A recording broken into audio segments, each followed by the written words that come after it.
All right, now that I have my glasses on, let's take a look at the news. In our first story, Speaker of Parliament Professor Michael Quay is threatening sanctions against members of Parliament and staff who refuse to take mandatory COVID-19 tests being conducted in the House.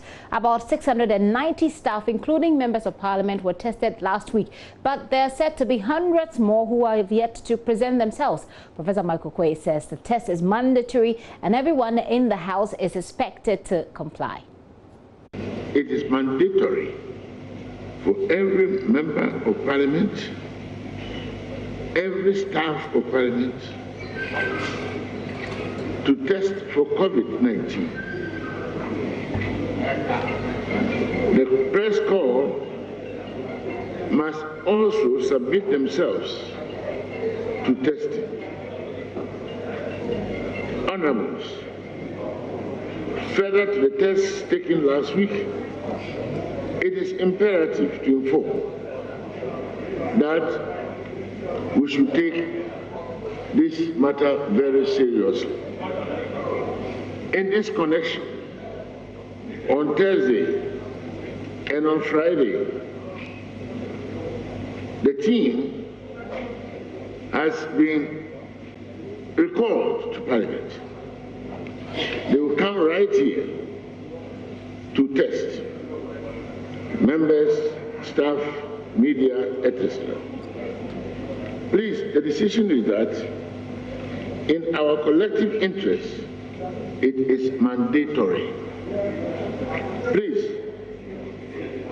don't wait till we get to the stage of applying sanctions.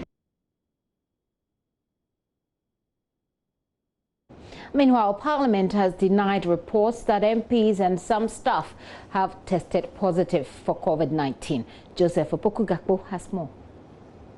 The Majority Leader's press conference was just to respond to that, and he's been explaining that Parliament will not know when there is a situation of a positive test when it comes to COVID-19 because the samples are taken, and when a case is determined, the officials who took the samples and the National COVID-19 Management Team lays directly with the individuals. And so Parliament has no available statistics and data on those who are testing positive or otherwise. And so he's been denying the reports that have emerged that there's been some case of positive test. And in fact, the Director of Public Affairs said that the reports have actually sent panic among members of staff here in Parliament. And so they would want to set the record straight that no such cases have actually come up. Joseph Opoku-Gakpo is our Parliamentary Affairs correspondent. I'll take you to the Ashanti region next. Now, the Emergency Medicine Society of Ghana wants the Ministry of Health to set up emergency medicine units in hospitals. Acting President Dr. Daniel Osei-Kwame believes this will reduce preventable deaths and disabilities due to delayed emergency care interventions. So, from Kumasi, Love FM's Kwesi Deborah reports. While the reduction in mortality and morbidity for patients presenting with emergencies is evident in places and facilities with established emergency medicine practice in Ghana, the same, however, cannot be said for many facilities with no systems in place for taking care of the acutely ill patient. Acutely ill or acutely injured or the undifferentiated patient. The preventability of many critical injuries and illnesses leading to the untimely death may be within the reach of the country if efforts are geared towards the building and maintenance of effective and robust emergency medical systems across the country. EMSOC will, therefore, like to urge the Ministry of Health, the Ghana Health Service, CHAG, teaching hospitals, and facility managers to prioritize the setting up of emergency medicine departments and units across Ghana to reduce preventable deaths and disabilities resulting from the lack of untimely emergency care intervention. On the way forward for training, the training of specialized healthcare professionals who can manage acutely injured or ill patients may serve as the front-line beacon of hope that the country has been yearning for.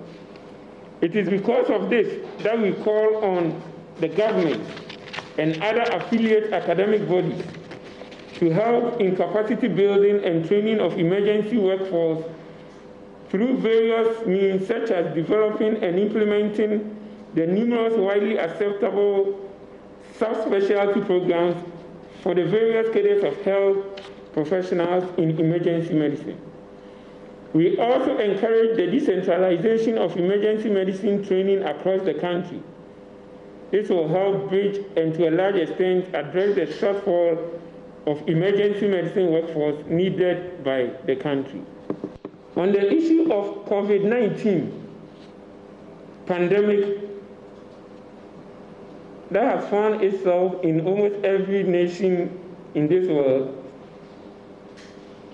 we EMSOL want to note that even as we commemorate this day, we don't want to forget the ravaging effect of COVID-19 pandemic globally.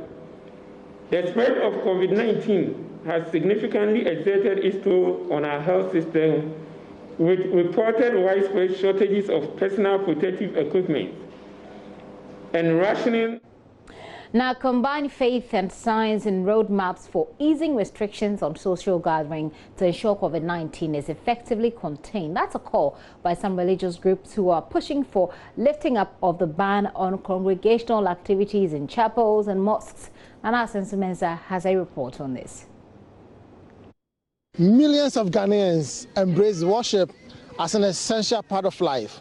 For many faith traditions, gathering for worship is at the heart of what it means to be a community of faith. Houses of worship have been under lock and key since March following a presidential order to prevent the spread of the coronavirus. Today I'm identifying houses of worship, churches, synagogue, and mosques as essential places that provide essential services. Pressure by some religious groups for the measures to be relaxed appears to have been fueled by U.S. President Donald Trump's suggestion worship centers offer essential services. There are others who believe the timing is inappropriate.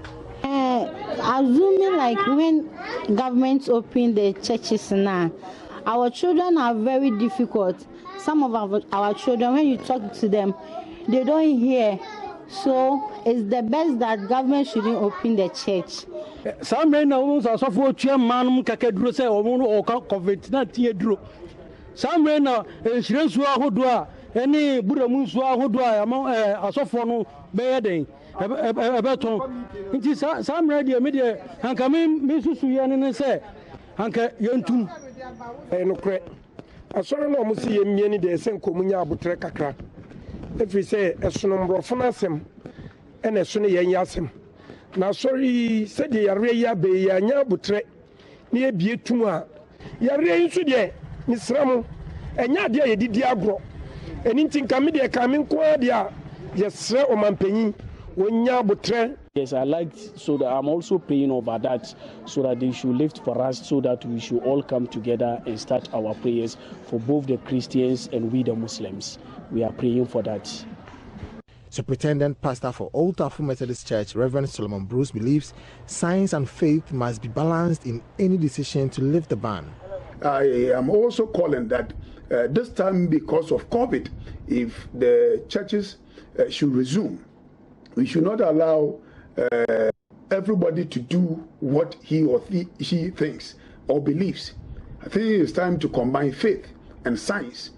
Whatever the churches will be doing must be controlled. The Center for Disease Control and Prevention has issued safety measures for faith institutions as they consider reopening. Reverend Bruce outlines some safety protocols his church will be adopting when the ban is lifted for places of worship to resume work. If we are to resume church services, I think church services is not going to be normal anymore. The version that all the safety protocols that has been established already, I think it must be extended to the church, and I believe the church can do it better. But as Ghanaians are now aware, gatherings in churches and mosques present a risk of increasing the spread of COVID-19, especially in this public health crisis. For Joy News, Nana Asensumensa from Kumasi.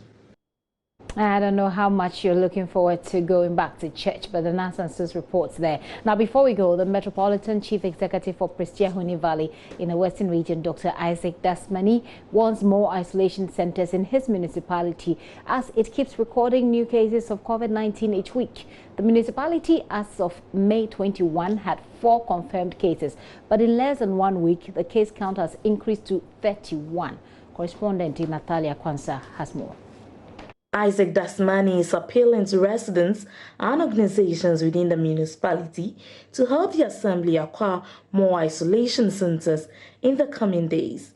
He made this appeal when Abosu Goldfields Limited presented a second batch of PPEs and sanitary items to help fight COVID-19. Just last week, coming down, in fact, the way the cases are going up, and this morning we record, just yesterday we had additional cases bringing the total to 31, and we still have outstanding samples, and then those who are also doing contact tracing, they are also still working on it. So which means that we are expecting more cases within the municipality. Currently we are facing an isolation center problem because the cases have started coming up, and then the spaces that we have is getting full. Since last week, we closed down even Prestia Market, we closed down Bogoso Market, and then we also sensitized in terms of social distancing, and we are going to continue this week.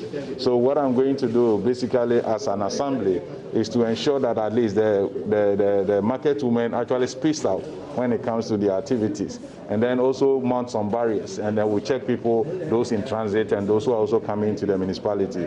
So we've got some people that we are training, and I'm sure by tomorrow or next, we will distribute them to the various checkpoints to make sure that at least they use the guns. So this donation has actually come timely, where we may need some of the thermometer guns for them to use. Regional Sustainability Manager Goldfields Limited, Abdul Razak Yakubu, presenting the PPE, says the mining firm is going to relook at their priorities and channel their resources into fighting COVID-19 in their host communities. It's unfortunate we are recording increasing numbers in the Western region. Goldfields, as a partner in the development of the area, is always around. Our doors are always open. This donation is made at the beginning of the battle, but we already know that we might have to live with this pandemic for a while. We already have support for the health and the well-being of the host communities. Through those same channels, we believe we can assist the communities in an ongoing manner in order to replenish some of these consumables that we are donating today. Yes, so annually we do observe the annual health days. So we do have some allocations for those, but in times of emergency we need to prioritize well, and that is what we are going through. So we are going to relook at our priorities and see that if any activity is not of immediate risk, we will rather channel resources into fighting COVID, and later on take a look at the other things. For Joy News, in Natalia Kwanza, Prestia Huni Valley. And today on the AM show, we're live in the Western region as we have that conversation. This is it for the news here on the AM show. We'll be right back with the newspaper review.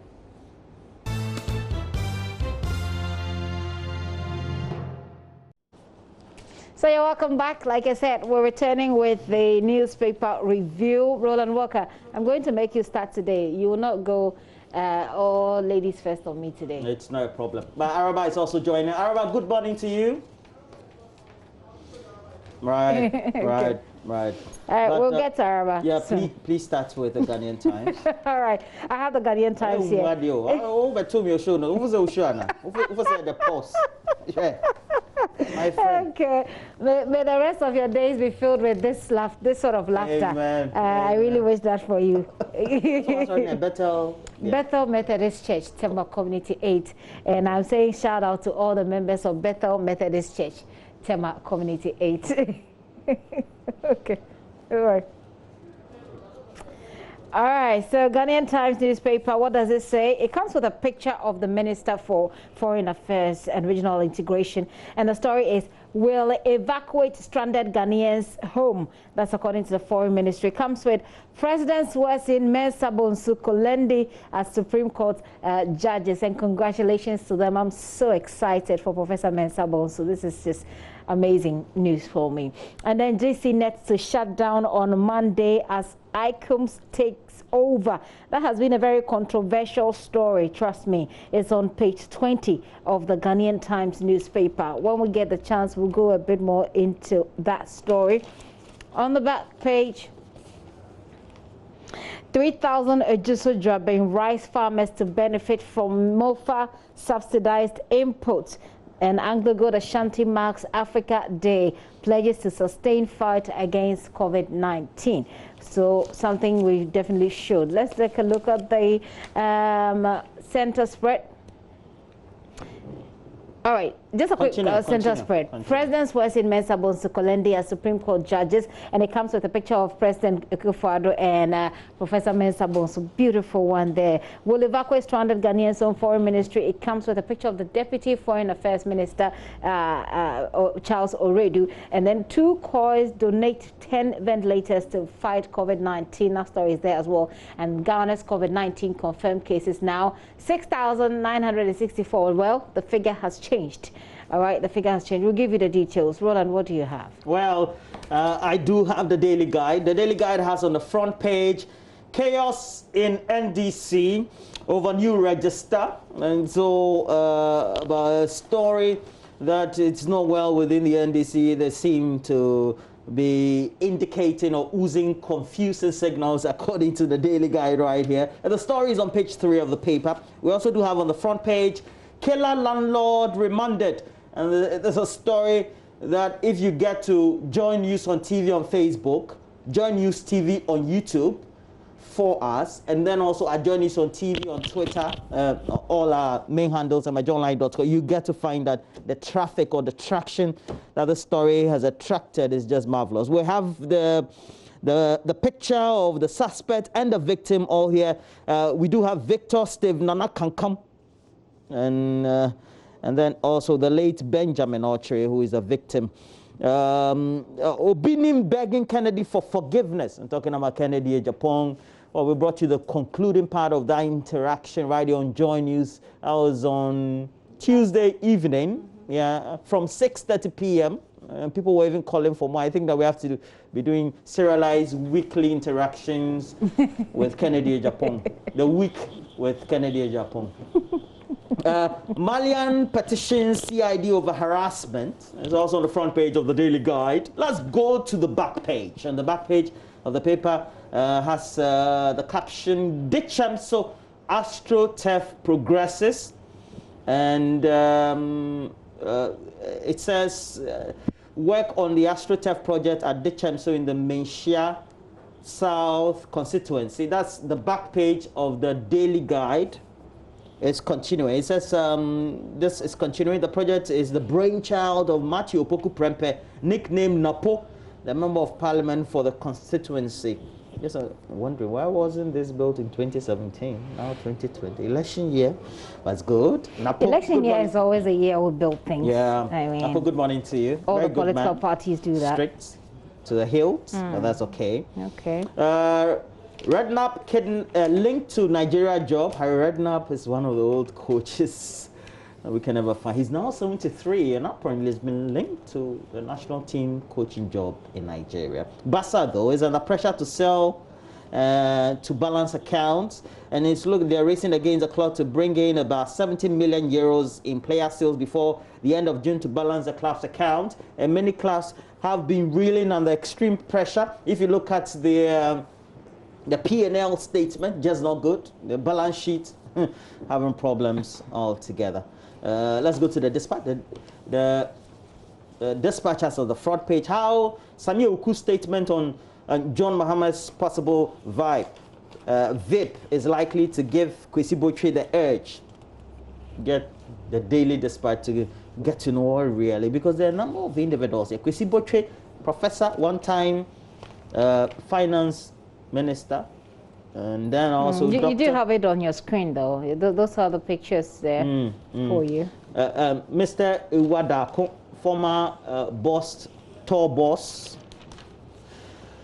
Alex Mould, was on your screens just about last week with Evans Mensah and Dr. Kwabena for former finance minister. All right. We also do have Captain Retired Kojo Chikate's submission to the Reconciliation Commission in 2002, 2003, 2004.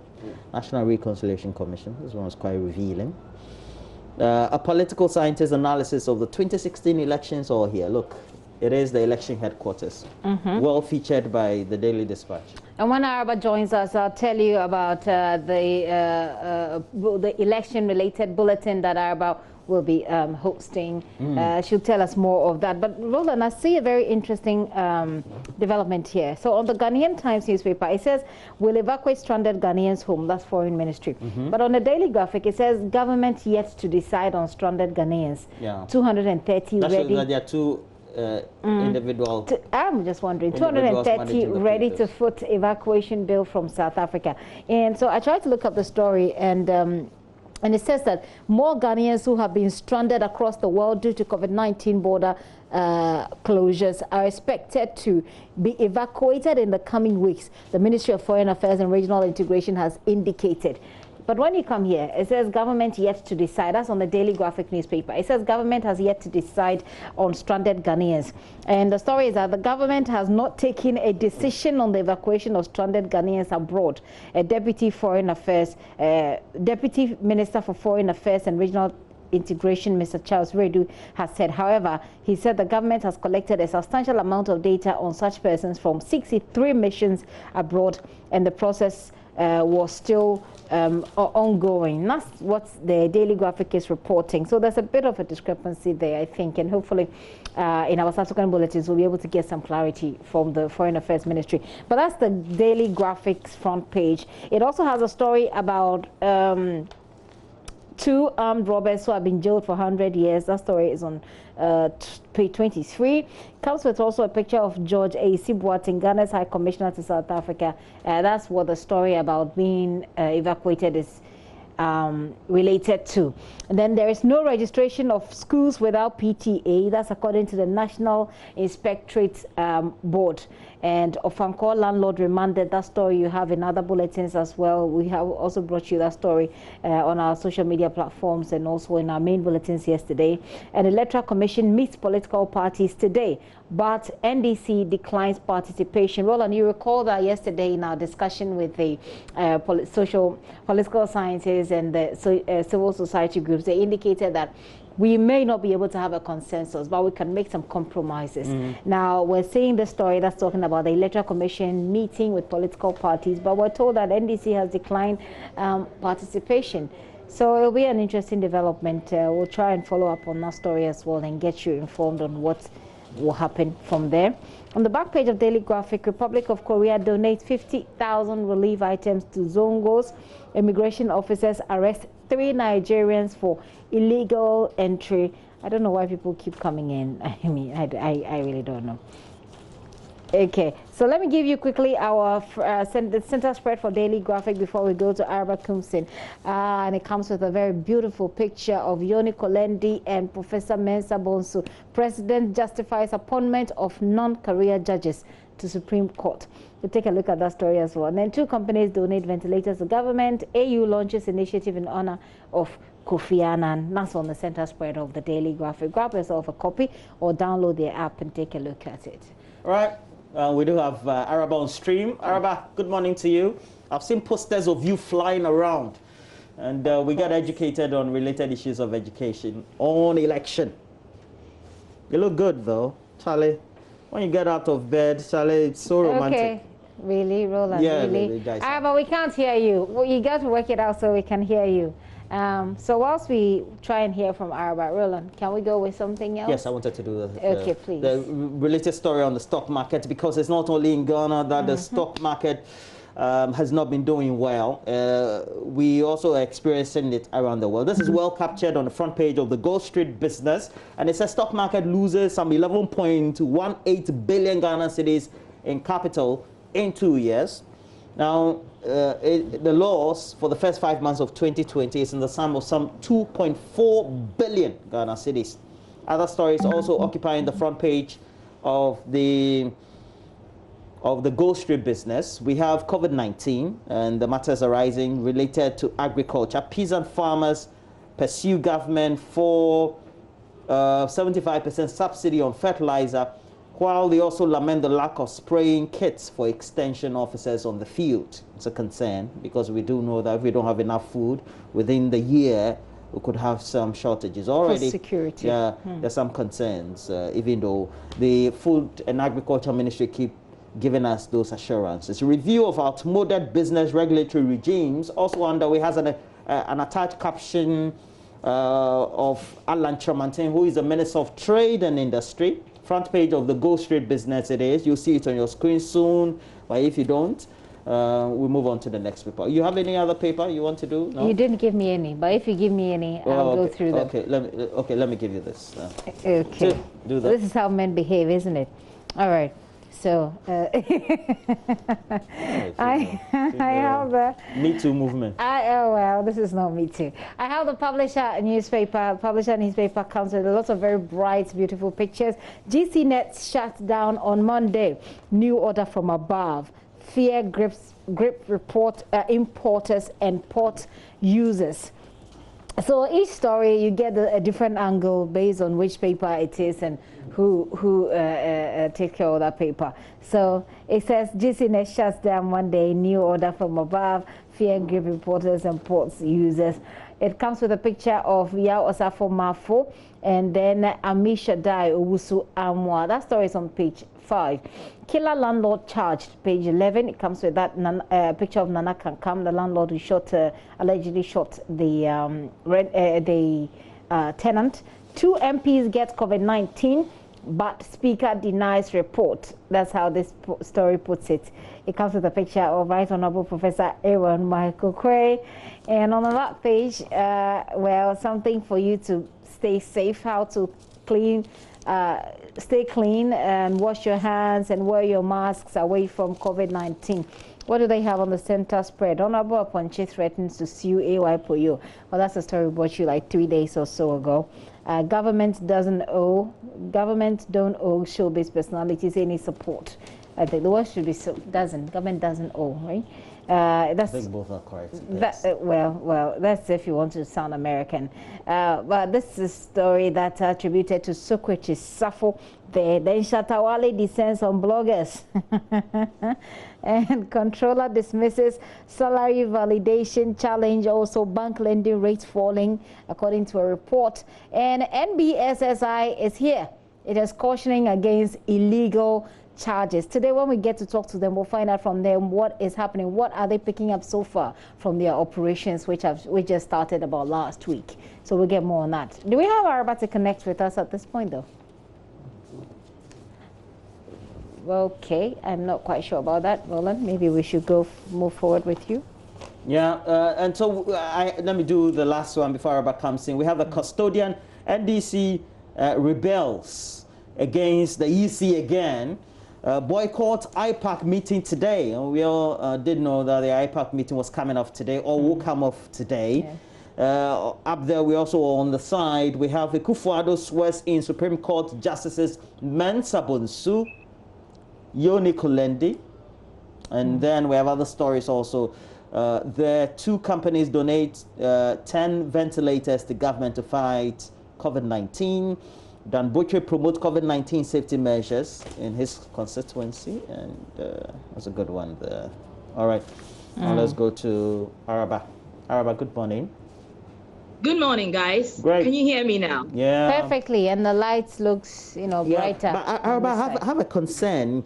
I think many female activists want to promote females and their role, but you keep calling even male and female guys. So I keep wondering, and I've seen it on social media, especially when they want to post pictures of their friends to celebrate birthdays. They keep referring to females with that male gender pronouns and all that. Is this something that we have to fight, get onto the streets and protest about? I think it's a slang that's used commonly by everyone. I know that. Really, I mean, we shouldn't take ourselves so serious. So, I mean, again, good morning, guys. How are you all doing? Good morning, Araba. It's good to see you. Right. Unfortunately, my internet connectivity here is not the best, but thankfully I've gotten through. So I'll quickly jump onto the Finder, and on the front page of the Finder, it has 8 hospitals receive 10 ventilators from Peawood Tema Warehouse to fight the COVID-19. It also has a picture of the president and the new Supreme Court judges who swore into office yesterday. And he says, help protect the independence of the judiciary. President to Kulendi. Also, Sekendi Takrade and Takwa are new hotspots for COVID-19. That's also on the front page of the Finder. We heard that from the health officials yesterday at the presser. And security personnel, informants, fighting smuggling to be compensated by COCOBOT. So that's some good news there on the front page of the Finder. In the middle page, it has a story about the country's debt stock, and it says it's a feature, and it says public debt higher than the Bank of Ghana's 59.3%, and can't defy gravity without the Bank of Ghana. On the back page, it has a story about the speaker and what happened yesterday, and the speaker is saying that it's compulsory to test for COVID-19, and also a minister makes case for quarterly disinfection of police cells. That's the Central Regional Minister during the disinfection exercise yesterday. Also, 4 Nigerians arrested for illegal entry and bribery, and that's on the back page of the Finder. But I also have the Daily Statesman, and the main story, the headline story is, the law must always prevail. And that's the president tasking the new Supreme Court judges to uphold the rule of law. Also, Asasi Radio 99.5 FM set to take over the airways. Well, they're welcome. And can't be blamed for your incompetence. That's Sami Ewuku talking to the NDC, and you know the back and forth between the NDC over the compilation of the new voters register. So that's on the front page of the Daily Statesman. Okay. Well, in a pick for us, I was just thinking the related story about the IPAC meeting that the Electoral Commission has slated today, and the insistence of the NDC not to participate. Perhaps we can have a pick or two on the subject. I don't know what Araba thinks about it, because we know there's a long-standing issue has been on for the last couple of months about the register and the non-cooperation or cooperation of the Electoral Commission. Araba. Well, we all know the position of the NDC when it comes to the compilation of the new voters register. And they've always been consistent in their opposition of the EC's decision to compile a new register. But I think that it's important for them to at least listen to what the Commission has to say. Perhaps the Commission has shifted its position. Perhaps it's willing to compromise. We don't know that. So it's important that they give a listening ear to the Commission and then decide going forward, rather than decide not to participate in the meeting at all. And that said, it's interesting to bring in the conversation we had yesterday when with the civil society organizations, which, you know, essentially were pushing for some sort of limited registration, if at all. I mean, well, it's necessary. So we also limit the potential of spread of coronavirus, for example. Who knows? Maybe that's going to be a part of the discussion today. So, like you say, it'll be good for the NDC to participate. But I think they just usually try to make a point with some of these actions, like, so for you to know that we disagree with you. But again, like Araba said, everybody's position is clear. The EC's position is clear. We're going ahead nonetheless. MPP's position is clear. We support the Electoral Commission. NDC's position is clear. We don't support any of this. We don't want, all of this. But the NDC is also in court, Araba, so over the inclusion of the voters register, the existing voters register in the new registration. So it'll be interesting to see the outcome of this particular meeting today. Well, Roland, what you think? Well, we do know that at the end of the day, it's only cooperation, and then also some level of dialogue that will create the consensus, because we do need that consensus in the run-up to elections for 2020. It will have an effect on how each of the stakeholders tend to appreciate or accept the result or the outcomes. And usually we've seen this characterizing elections and the posture of the opposition or the incumbent party when we have elections coming up, especially in a first term or even in a transitional phase. What I think that both parties need to do, the Electoral Commission on one hand and the NDC, is to make sure that they reach out to each other. Something has got to give. The posture and the way they are gravitating towards opposite ends needs to change. We just have 5 months to the election. If you listen to our experts on Wednesday or on Tuesday, you get to find that everybody is worried about the posture because we don't have time on our hands. COVID-19 is now with us. So that opportunity or the leeway that you have for you to navigate and play politics around related issues that you have concerns about doesn't give way to you to have your information flow into the right sort of audiences. And I'm hoping that the Electoral Commission will reach out to the NDC. The NDC too will reach out to the Electoral Commission so that they meet each other halfway. So far, I don't think that the posturing is right on both sides. Well, if they respect their followers, they respect the people of Ghana well enough, they probably will listen to the people of Ghana, which is what we should do anyway. Yesterday, the doctor from KNUST indicated that it's very difficult to reach a consensus. We've seen it over the years and how it happens. And in the end, you get the followers also take this side. So we need to get to a compromise, like Roland said, and hopefully we will get there. Two stories stand up for me, though, Roland. The new judges that are going to the Supreme Court, and the story about Ghanaians who are stranded abroad. I mean, those are the two stories that stand out for me. And Araba, this is a great day for all the gender activists. You know, Professor Mensah Bonsu is heading to the Supreme Court. It's great news, great news. And we all know what Professor Mensah Bonsu stands for. And I think that the feminists and the gender, you know, advocates should all, I mean, they should follow how Professor Mensah Bonsu does her, you know, her feminism, so to speak. I don't think she identifies as an extreme feminist, but I think that you see the balance that she brings to the conversation anytime we're talking about gender equality and all of those things. And I think this is great news. Congratulations to her. We're all excited. And Yoni Kolendi, I mean, from the son of a pito seller in the upper West region all the way to the Supreme Court, people listened to him at the vetting and they were like, wow, this guy is something, or somebody that we need at the Supreme Court. So we're looking forward to the execution of their work, you know, in a way that all Ghanaians will be able to appreciate, and there will be justice served everywhere that there is.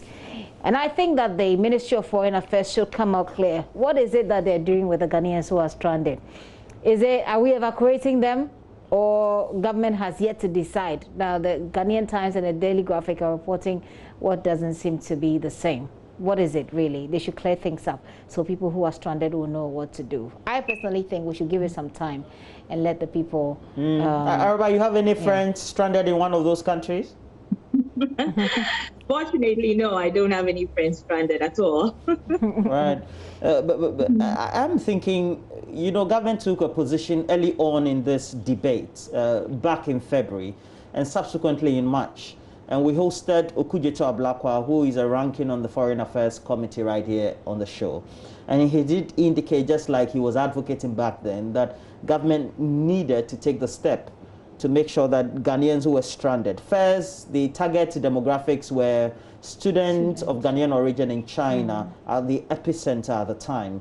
And I think that maybe government inaction at the time or decision not to evacuate seemed to have sent some mixed signals to Ghanaians ultimately who were stranded and are still stranded in some of those respective countries. Because we found out that over time, the disease burden in relation to coronavirus has worsened in the more developed countries than in ours, because we had hindsight to be able to close our borders in time.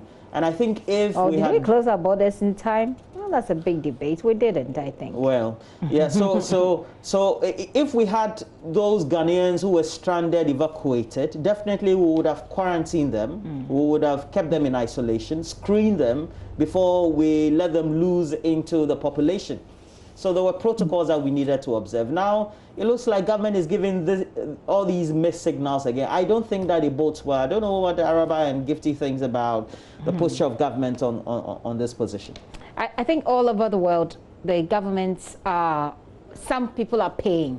So there are people who are ready to pay for the evacuation. For them to be brought back home? Yes. Okay. So I'm not sure Ghanaians are included. No, Canada, they're all doing that. So there are people who are willing to pay for the evacuation.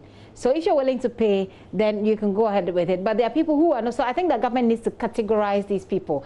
Those who are willing to pay, those who cannot pay, those who are... Ghanaian hustler willing to pay and come back to Ghana. No, but there are business people who are stranded there, who need to come back home, who are willing to pay. We bring them back, we quarantine them, we test them as we're doing, and hopefully we'll get we'll get our way through that. Right, can you talk about this story? Yes, please. The landlord who killed his tenant. Yeah. That's we a touched very a bit on it yesterday. Bizarre story. Yeah. Perhaps go on. Well, I can't stop thinking about that story, because I'm just wondering, what if I was in a similar situation? What would I have done? I wouldn't have had any option. I mean, I would be dead by now. But I mean, it's very sad, considering that, you know, we are in these times when people are actually struggling, you know. So people should be a bit more empathetic. We've had stories of landlords waiving, you know, tenants' fees.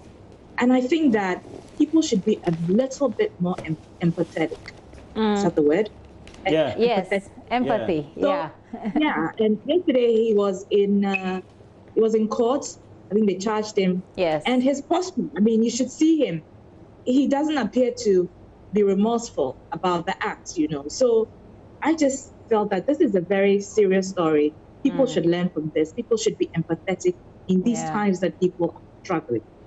It's exactly the same thing I said yesterday. But then I think also that, I mean, it's an allegation. The guy has been tried in court. He says he did it in self-defense. So I think we'll look at both sides, that even if you don't have the money, how do you engage your landlord in a way that, you know, works, in a way that's understandable? Well, I think I tend to agree with Arab. On one hand, it's an allegation. He has his own alibi or position that he's taken in court. But ultimately, it's also about how we need to make sure those who are key stakeholders in our society, because of their class or their privilege, would also need to show some level of empathy. Because the empathy is very important. People are going through some hard times. And this is the time that those who tend to gravitate towards, look, I think that I'm more privileged, and so I need to milk the period. And you get to find that businesses are also trying to use the period to make profits, etc. And the landlords will do the same too. It's a logical thing.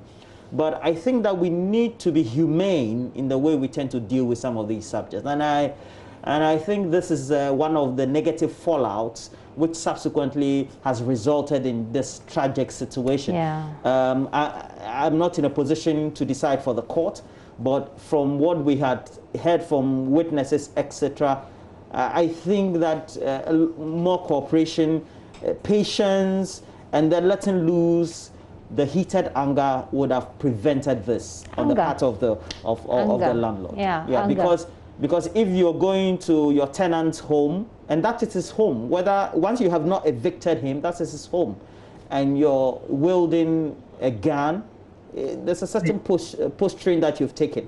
And I think that's what Araba is referring to. Or Araba, is that not what you're referring to? Exactly. Okay, so let's get to myjoyonline.com. We've got loads and loads of news there. 2 more die of COVID-19 as Ghana's case count rises to 7,117. I don't know whether to be scared or to... I think we've got to a point where we become, you know, sort of, what's the right word? We're just taking it in as it comes. Araba can help me with the word as we New go normal. along. Oh, this is Well, you know, initially when you see the figures and it changes the next day, you go like, oh wow, you know, and everybody is sharing it. And right now it's like we're almost expecting it. Okay, inter-party resistance against new voter register threatened to disrupt mass registration exercise. That's a threat coming from that party-led that group. Bernard Mona speaks for them. Yesterday we did it on the post. Government NDC agree on holding December election despite COVID-19, and no MPs of Parliament staff have tested for COVID-19. Mr. Kennedy Japan is there as well. GRA will offer tax relief to COVID-19 donors. That's Sofia Akufo speaking. Government to hold final talks on easing of restrictions on Friday, and we're looking forward to that very day. That's on myjoyonline.com. Give yourself the chance to click and get that information as well. Well, Araba, thank you for joining us this morning. We wish you a pleasant day. You're coming to the office, aren't you? Of course. I am.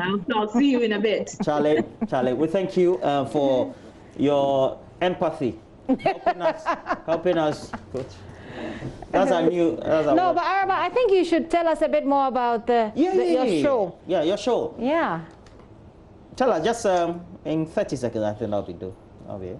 Okay, it's called the election brief. As you know, we are close to about a little 6 months or more shy of the elections, and so on Monday we will be premiering our election show. It's a 30-minute show of all that's happening within the political arena, and it's we'll be talking to the political actors, we'll be talking to stakeholders within the political arena.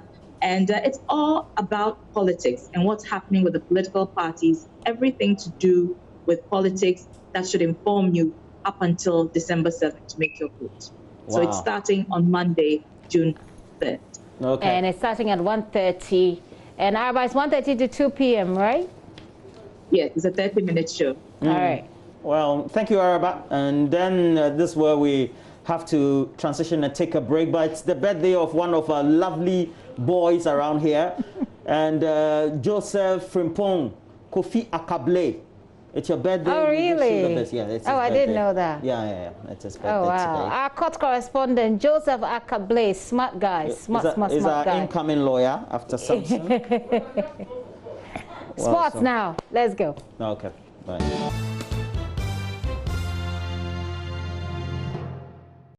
Time now for AM Business is brought to you by EcoBank, the Pan-African Bank. And today, we're focusing on the impact of COVID-19 on local clubs. Local football clubs have petitioned government to intervene because they have also been hit by the facts of COVID-19. Now we have on stream Alex Akume, who is the Vice Chair of the Ghana League Clubs Association, and then also Samuel Inimado, Executive Chairman of Young Apostles FC. Kennedy Boachiansa is the PRO for Kumasi Asante Kotoko SC, as they are formally called. Now, good morning to all of you.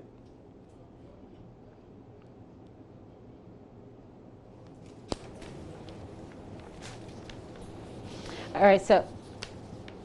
Well, so we'll have this discussion soon, but Gifty, this is what we want to do this morning, because we know that football has been affected greatly by coronavirus. Of course it has, and if you follow the program that Gary did on PM Express somewhere last week, it's obvious. I mean, people miss their football, but there's also the economy, the football economy that has been seriously affected, and that's why Germany has, against all odds, resumed the Bundesliga, which we reported on shortly. So it'll be interesting for me to hear from Kotoko Sporting Club about how it's affecting them, whether or not there is any plan. I mean, this thing happened in March, right? We expected, maybe we didn't expect it that much, but at this point we know the future doesn't look so bright as far as COVID-19 is concerned. So what is the plan for me? What is the plan? What are they putting together? What are the expectations of their players, and how are they looking to meet those expectations? And it'll be interesting to hear if we have a plan like with the Bundesliga. Are we going to play behind the scenes? And I heard someone say that, and I was asking, okay, how are you going to play that? like in Ghana, how we're going to play how are you going to play that? Because the football, when we talk to our our partners in Germany, they indicated that for the Bundesliga, all the players were being tested. I mean, there were a series of tests, and after you are tested and camped, you don't have to go out. There was a team apparently that went out, and they were banned. The team was banned from playing in that game. So it'll be interesting to know what the plans are. And well, definitely, and that's where we have to go onto the stream and speak to Kennedy Boachiansa, PRO for Kumasi Asante Kotoko, or Kotoko SC. Now, good morning to you, Kennedy. Good morning, Kennedy. Well, we're still trying to get a connection, right? Kennedy, good morning. Good morning, Kennedy. Okay, I think it would be good if Kennedy stops the car, because sometimes when you're moving, it gets a bit disruptive. So, Kennedy, if anybody's watching, you can tell Kennedy to take a pause. Well, definitely. Pull over. Well, it's a good thing that if we want to take a look at the industry as a whole, we do know that football is not only hinged on the clubs and their activities, but also the other sections of football. We call them the value chain. Okay. So there are people who produce paraphernalia of the clubs. They also depend indirectly on the clubs. When the clubs are playing, there will be people who will be producing other activities or services. There will be food sellers. We also do have people who patronize the merchandise themselves and then go and retail. And it's a big loss for the world, because it's a multi-billion industry across the world. That is why the players are millionaires in themselves, because and mind you can only be paid what you earn. Yeah, there are corporate entities who support the sports. These corporate entities have all taken a hit. So who is going to bring you that money? I mean, I don't know. It'll be fun to find out from Kennedy whether or not they had any outstanding sponsorships. What has happened to those sponsorships? It looks like you have Kennedy, so let's go. Well, we do have Kennedy. Kennedy Boachiansa, PRO Kumasi Asante Kotoko. Good morning to you, Kennedy. Can you hear me? And I also have Samuel Enimado, Executive Chair, the Young Apostles FC. Sami, good morning. Good morning. Yeah, okay. Kennedy, can you hear me?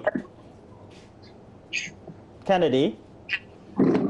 Well, we seem to... but let's go with Samuel. And Samuel is also with the GFA, plays a critical role in there because of what he does. But as Executive Chair, the Young Apostles FC, in your own assessment so far, how big the clubs have been hit by coronavirus in Ghana?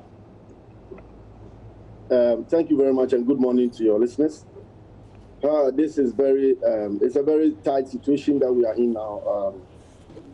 If you understand what we do when it comes to the game, if we are playing, that is where we are working. If we are not playing, there's nothing like working. Rather, the little savings that you have as a club, you'll be spending it on taking care of the players and also paying some other bills, and nothing is coming out, nothing is going. So if you see clearly that we are badly hit, and I can tell you, if government doesn't come in to support clubs, it's going to be very difficult for clubs. Even before COVID-19, somebody will ask, how do you survive as clubs? Even though you may have a business plan and the way you want to run the clubs, how really do clubs in Ghana survive? Yeah, this has been a very big debate for some time now, especially for those of us in Ghana and Ghana, because even in South Africa, where clubs are owned by individuals, they have the economy. The economy is in a way where they have corporate organizations easily coming on board to support them. But in our situation, our economy is not at the level where the corporate organizations have that, one would say, that enough funds to, that's what they think, to invest in the game. So some of us have been advocating for government to enact laws that will force some corporate organizations, especially those who are benefiting from the economy, to make it like something like a compulsory investment in sports when it comes to football, especially because football is the passion of the nation. You can imagine, Roland, if we play games for the national team, you see how the passion goes, how people all over the country follow the game. It is clear. It tells you that everybody loves the game. If you look at our political parties, if they are campaigning, they can never leave out football. It tells you that football is part of Ghana.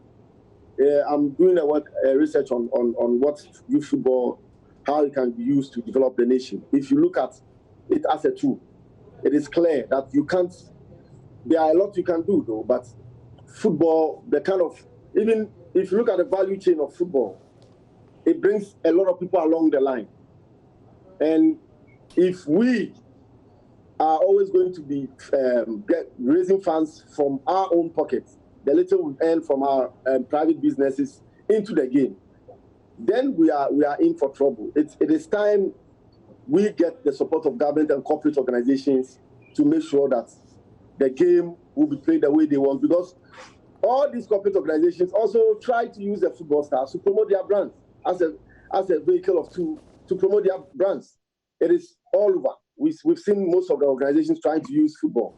So it is clear that they must come in to invest in the game so that the game will rise to the level that we all want, and then we will enjoy the fruits of it. So it is clear that we, the people in the game in Ghana, are really suffering because somebody is running maybe a private business like me. I have a farm. I have some working on some estates also, and also I have other private investments with some other foreign partners. The little that I've saved for myself and my family, I have to use it for the game. I remember when our one legendary administrator, Mr. Wanyamiche, he said that if someone wants to you and the person doesn't have any way to get you, he will push you into football because all your money will go waste in football. Because in our part of the world, in Ghana, what we use our money to do is to pay the boys until you get a transfer fee. You get a boy who goes out there in Europe to be signed on with some good money. All the money you earn with your private business, you are supposed to use it back into the game. And you can imagine the number of people you employ. And then if all of them are paid, you are even likely to have only one or two who will be able to make it big to the level where you can earn some revenue from transfers. So it tells you directly that most of the money goes into the game without it coming back. If you go into the areas of spectatorship where you can even earn some revenue from the game, that one is also not there because you only have the game House and Kotoko bringing that kind of money. And it is clear that you can't have only House and Kotoko also because they are the big club. They are the ones who pull the crowd. The rest of us must play. So we are really in a tight corner and everybody takes the money from his pockets. Everybody who is running the game, it is clear. It's only clubs like Asante Kotoko who are owned by His Royal Highness Asante Otumfuo Setutu, the Asante Hine. And then now there's a Diana also having such. The rest, most of us, we are doing it from our personal pockets. So it's really tight for us. Yeah, and I just did a couple of literature review of what the Premier League bosses had said in England and other aspects of or parts of Europe. And the indication was that they wanted to give some funding to the clubs, still pay them some rights and royalties, etc. I know in Ghana it will be a bit difficult, but what is the level of dialogue you have with the Football Association as club owners on that level? Yeah, fortunately, I am at the level of the administration. I'm an executive council member and also a club owner. We are lucky because, luckily for us, we started something good, bringing back the law. We started bringing people into the stadiums, and the most important thing in the game is that when more people are buying into your product, more people want to associate themselves with your product. And our games are our product. Our Premier League is our flagship product. We all saw that people were having interest in our product.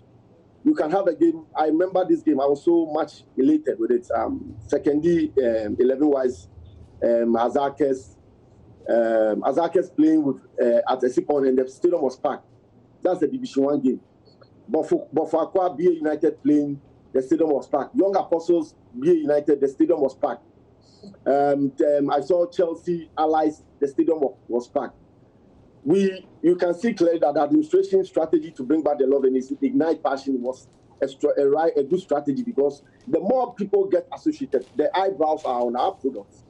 The corporate organizations will come in. Although we've not gotten that, something that I'm pushing for, that there should be a law that will force those organizations to invest in the game compulsory.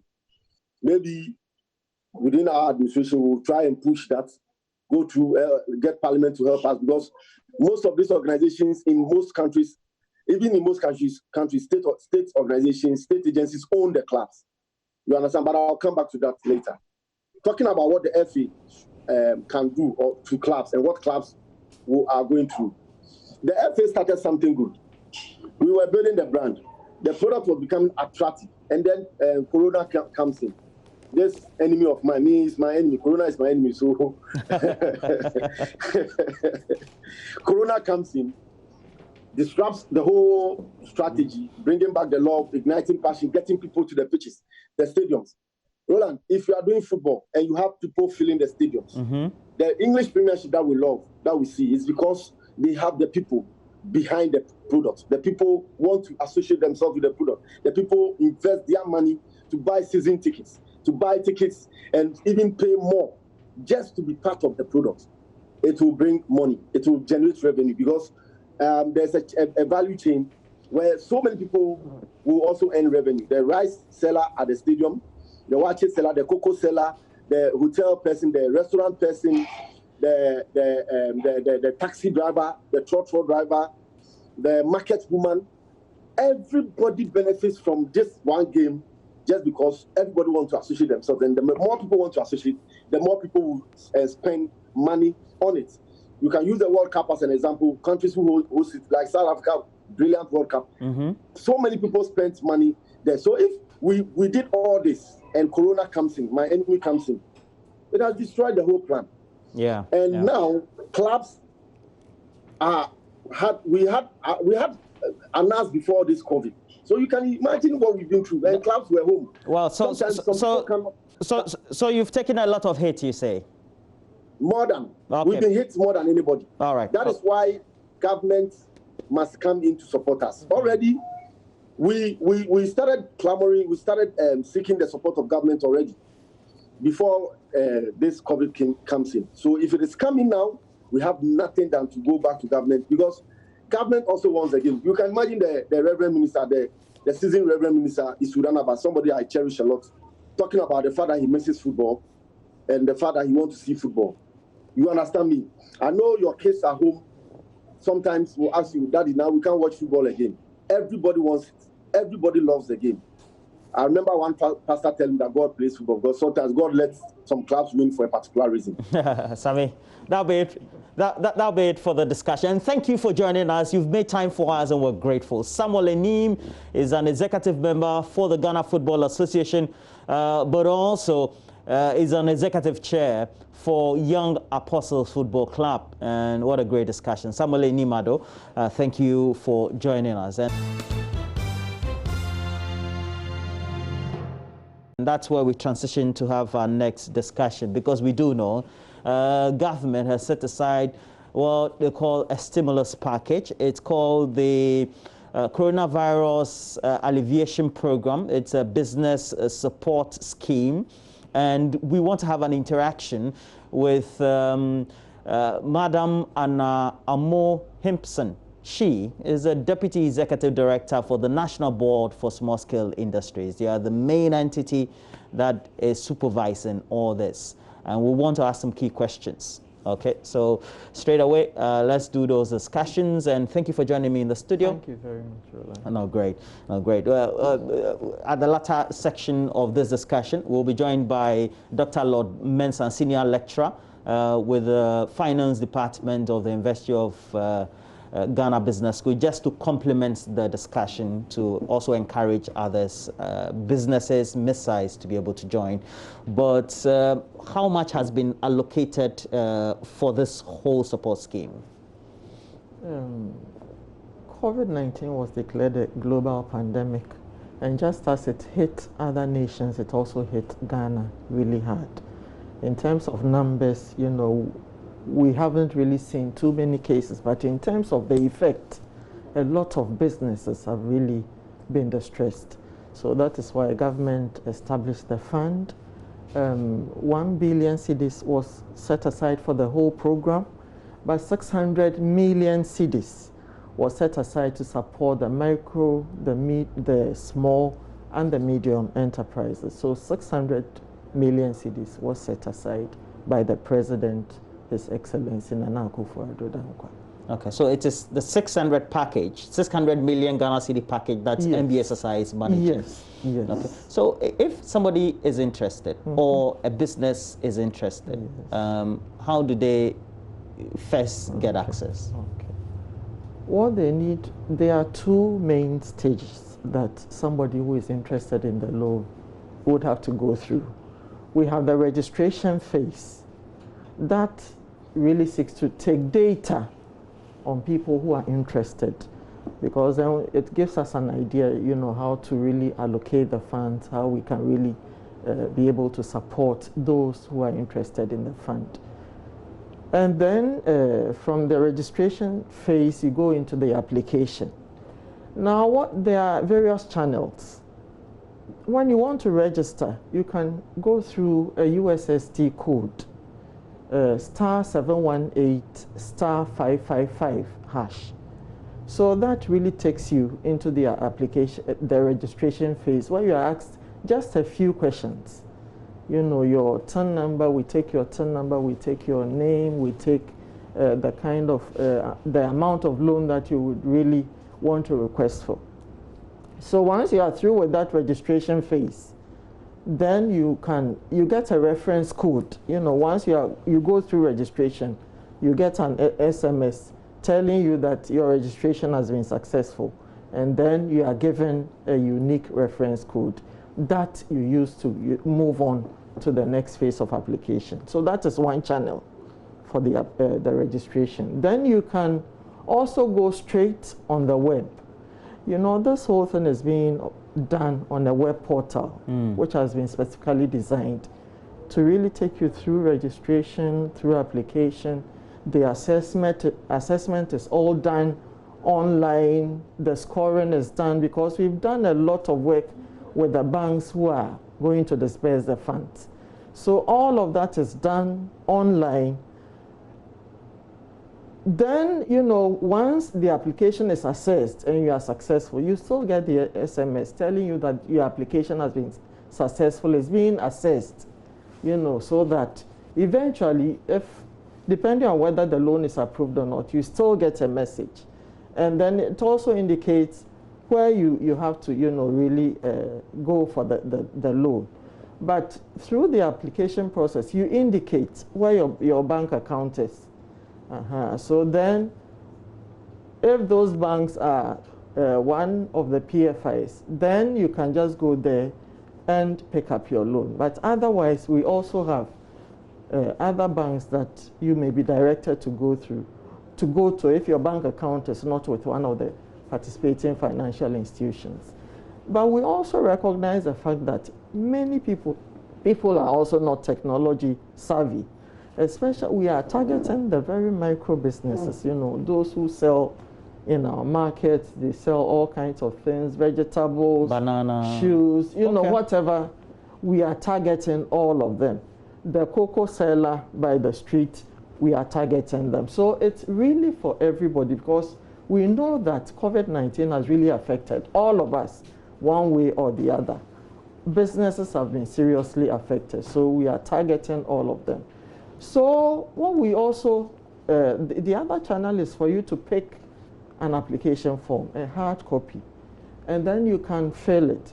We are working very closely with the associations. You know, they have identified some people who have IT, you know, knowledge and skills. We train them, and then they go to support the association members to really input the data on the portal so that they can also be served. Otherwise, it will be very difficult. The physical form that you pick, is it for free? It is for free. So then I would use this opportunity to really alert everybody. There are fraudsters going around, you know, selling forms for 200 CDs, for 300, promising people that they can help them to really get the loans. But that is all really very, very untrue. They don't need to pay a peso for whatever service they are provided. And then we also have our business advisory centers. They are in 178 districts.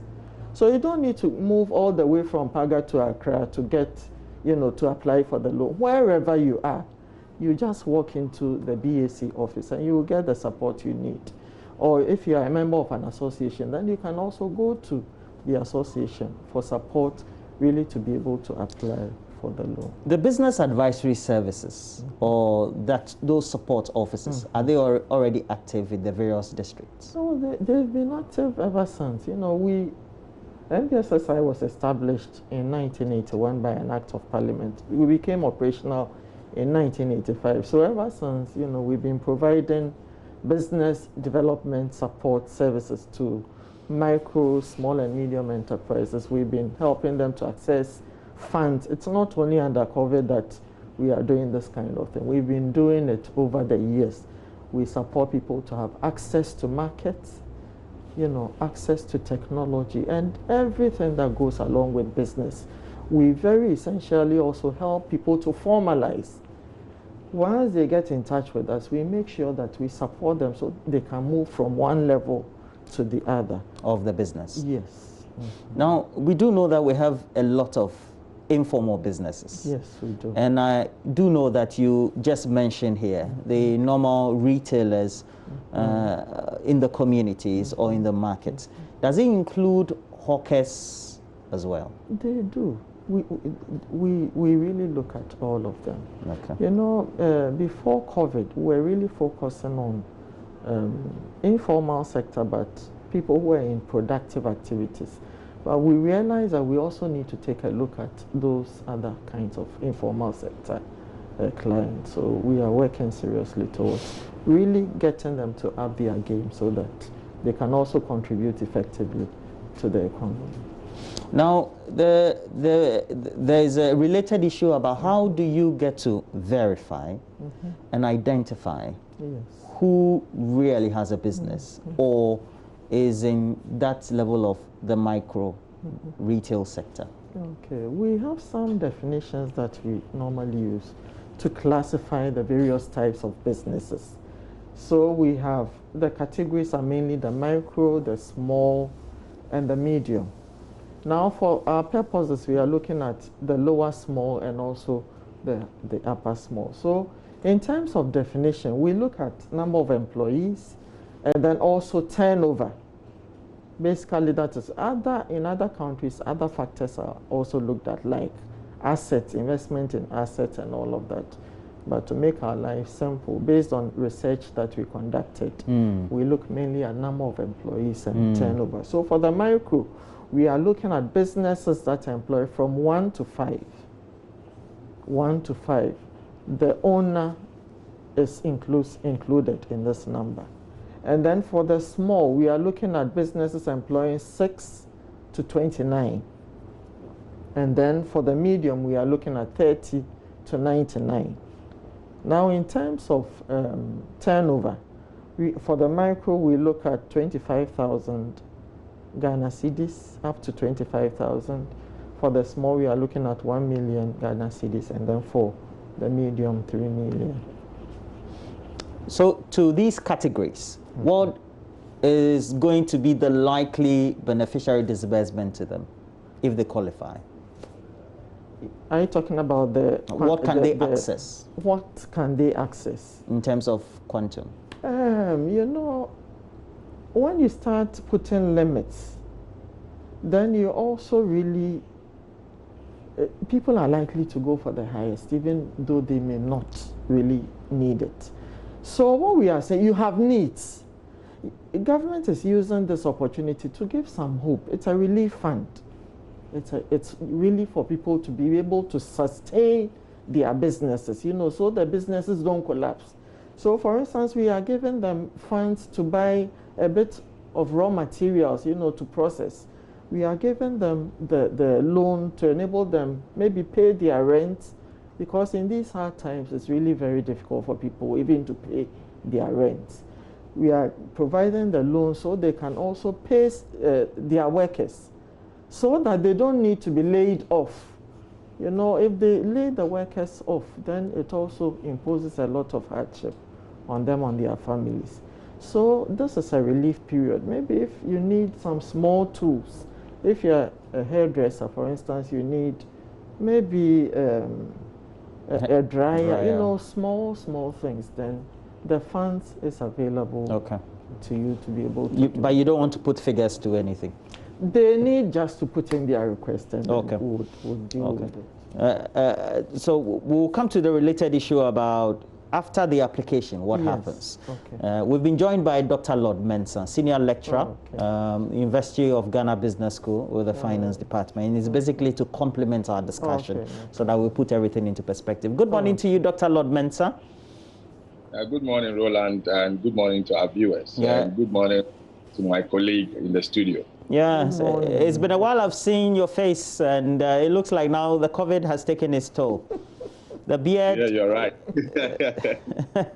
Well, but it's good. But what do you make of this great relief package that has been put forward by government in the first place? Well, if you look at the effect of COVID, I mean, the stagnation in the economy, and then possibly halting businesses here and there, obviously it's a good call. I mean, every government is providing stimulus package. Every government is finding a way to make sure that, they stimulate the economy, re-energize the economy for their people to be active again in the economy. But then let's also not forget that these are taxpayers' money. And in the end, the money was sourced by spending by the government. Government invested a lot in revenue collection. So effectively, how we're going to spend it, we need to be careful and we need to be circumspect, because if you take this money coming to NBSSI, I see it to be money that is coming with zero interest from the government. But then channel it to NBSSI to the individuals who are benefiting. The last time I heard was about 5% being charged on it.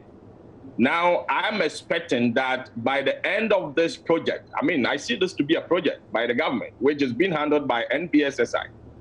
I'm expecting that NBSSI will be self-sufficient because they are enjoying some spread of about 5%, which possibly, they got the money more or less in a zero interest rate form. And this money has been put in the bank, earning some interest on it. So I'm expecting by the end of this project, they will commission a kind of cost-benefit analysis to tell us, the benefits that the country has made, looking at the multiplier effect, taking into consideration the jobs that has been created, the jobs that were supposed to be lost, the possible tax revenues that the government has made as a result of, getting the economies back at that sector into active again. And then also telling us the cost of course is the 600 million that we are pumping into, this project. So for me, they shouldn't look at it as if it's a cadeau or more or less a money that is coming from the government and that it is free, and therefore anybody can work it. Now, I've seen on their website the various criteria and industrial, categorizations of those who can benefit, for which I'm happy, because they target, the health sector, those who are producing, during this COVID, to meet this COVID era, and then manufacturing sector, agriculture, water and sanitation, education, you can name them, which I'm happy with it. But then I want to see it as a money that is going with some responsibility, And in the end, by the end of the project, they should be accountable to Ghanaians and tell us that this was the benefit that we got from the project. Therefore, going from now on, NBSSI can be self-sufficient. Well, and let's look at what is required for a bank to be established. I mean, the minimum capital requirement for a bank is about 400 million Ghana cedis. NBSSI is having about 600 million. That's more or less a full-fledged bank. We should be able to operate to the extent that they can show us, their balance sheets, the assets that they've created out of this liability that the government has given to them on a zero interest margin. So for me, that is what I'm looking out for. It is a good call. Every government is providing stimulus packages to their citizens to re-energize the economy. Let's see it as an investment the government is making. In the end, the government will look out for returns. And returns, not just calling out the numbers of microfinance companies that you've touched on. No, we need returns in terms of benefit that we've created, jobs that has been created, jobs that could have been lost and now they are active again, new ones that has been created. We need all those numbers after the project. So in about 1 year time, I expect NBSSI to come back to Ghanaians to account for this money. Yeah, he's an academician. So he's on the sideline, he's observing. So then I have to ask you, for this whole business support scheme, what for NBSSI and indeed the government of Ghana is the expected outcome?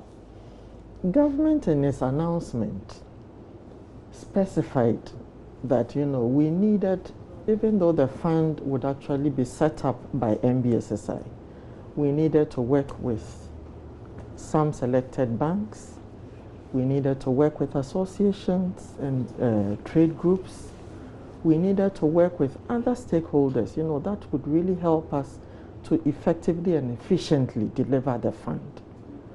So even though the money comes into MBS, it doesn't sit there at all. We have allocations for a number of banks that we are working with. And let me stress the point here too, that government really had in mind to support the Ghanaian-owned banks, really to get on their feet using this and these inflows were one of them. Fantastic. So then we've done a lot of interaction with the banks and we have selected some who we are going to work with.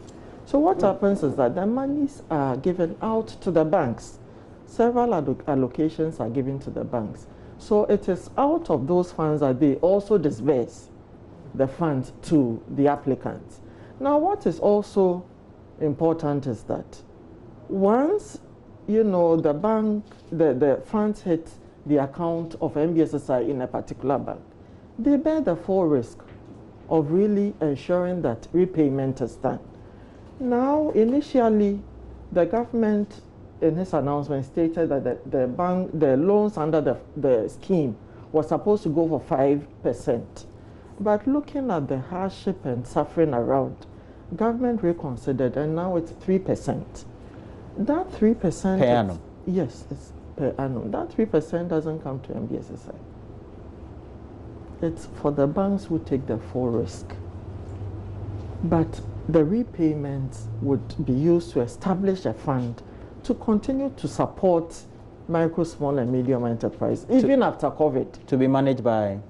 To be managed still in this kind of arrangement. But with NBSSI? We don't want people to see us as, dishing out the funds. Otherwise, they put the government tag on it and they are not willing to pay back. But once the banks have been imbued with that responsibility, then it's up to them to ensure that whatever funds go out are also, recovered. And then we have also put in place a number of arrangements. We are also working very closely with the associations to also bear some kind of responsibility. They know their members. We try to verify the membership of those who apply with them. And then they are also expected to monitor to ensure that the funds are properly used. And then they are also repaid. Our business advisory centers are also involved in this. They are also expected to monitor. Of course, the banks also have the largest responsibility to ensure that whatever funds go out also come back. So do we know the number of targeted businesses then? We are targeting about 200,000 businesses. Right, you know, people do the calculation and think that then averagely an applicant can get only 3,000. But you know, there's a huge informal sector where people just need maybe 500, 600,000 cedis to really turn around their businesses. If somebody is selling tomatoes, I mean, they can do a lot with 2,000 Ghana cedis. If somebody is selling cocoa, how much do they need? And we are really getting those people to apply. And then that is where we get our numbers. But those who are looking for the bigger loans, maybe, you know, may not be that many. But we are really targeting serving the informal sector. So, you know, we can really reach a good number of people.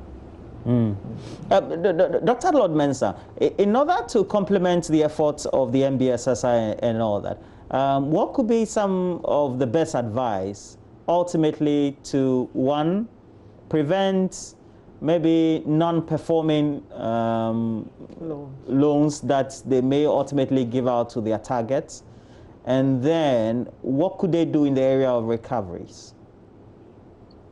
Well, clearly, if you look at a typical deposit taking institution and lending institution, there are clear credit risk management processes that they take these borrowers through.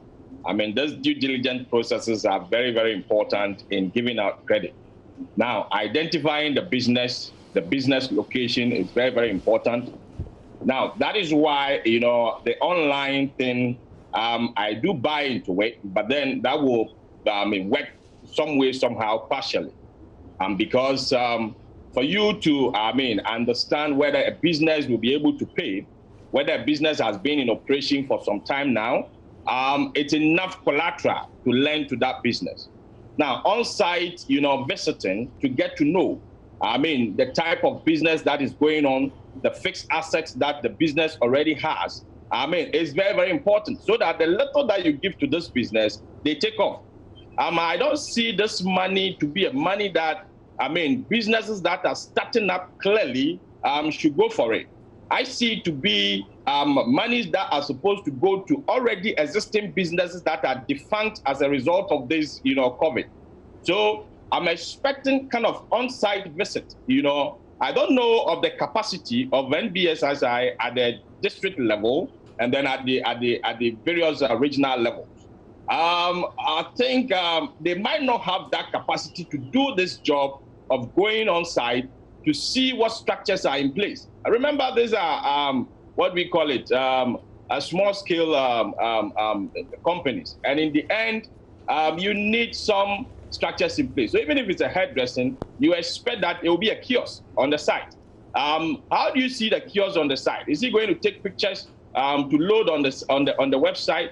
Does the website make provision for all these things? Is it not somebody's, you know, assets that he's going to take a picture and he's showing it as what? A base asset for him to access this fund? I can see a lot of activities are going on their website, trying to ensure that they identify the right people to lend to. But I can tell you that in Ghana, the on-site, you know, visit is very, very important.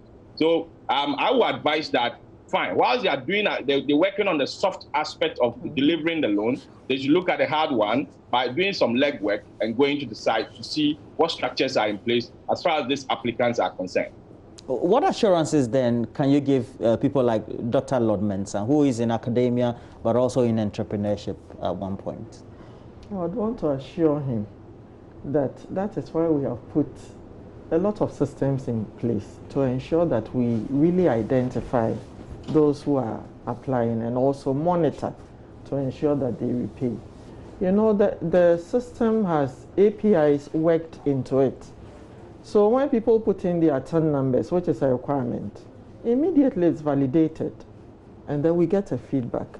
It imports all the basic data, the name, so they don't even need to type in all of that. So that is one thing.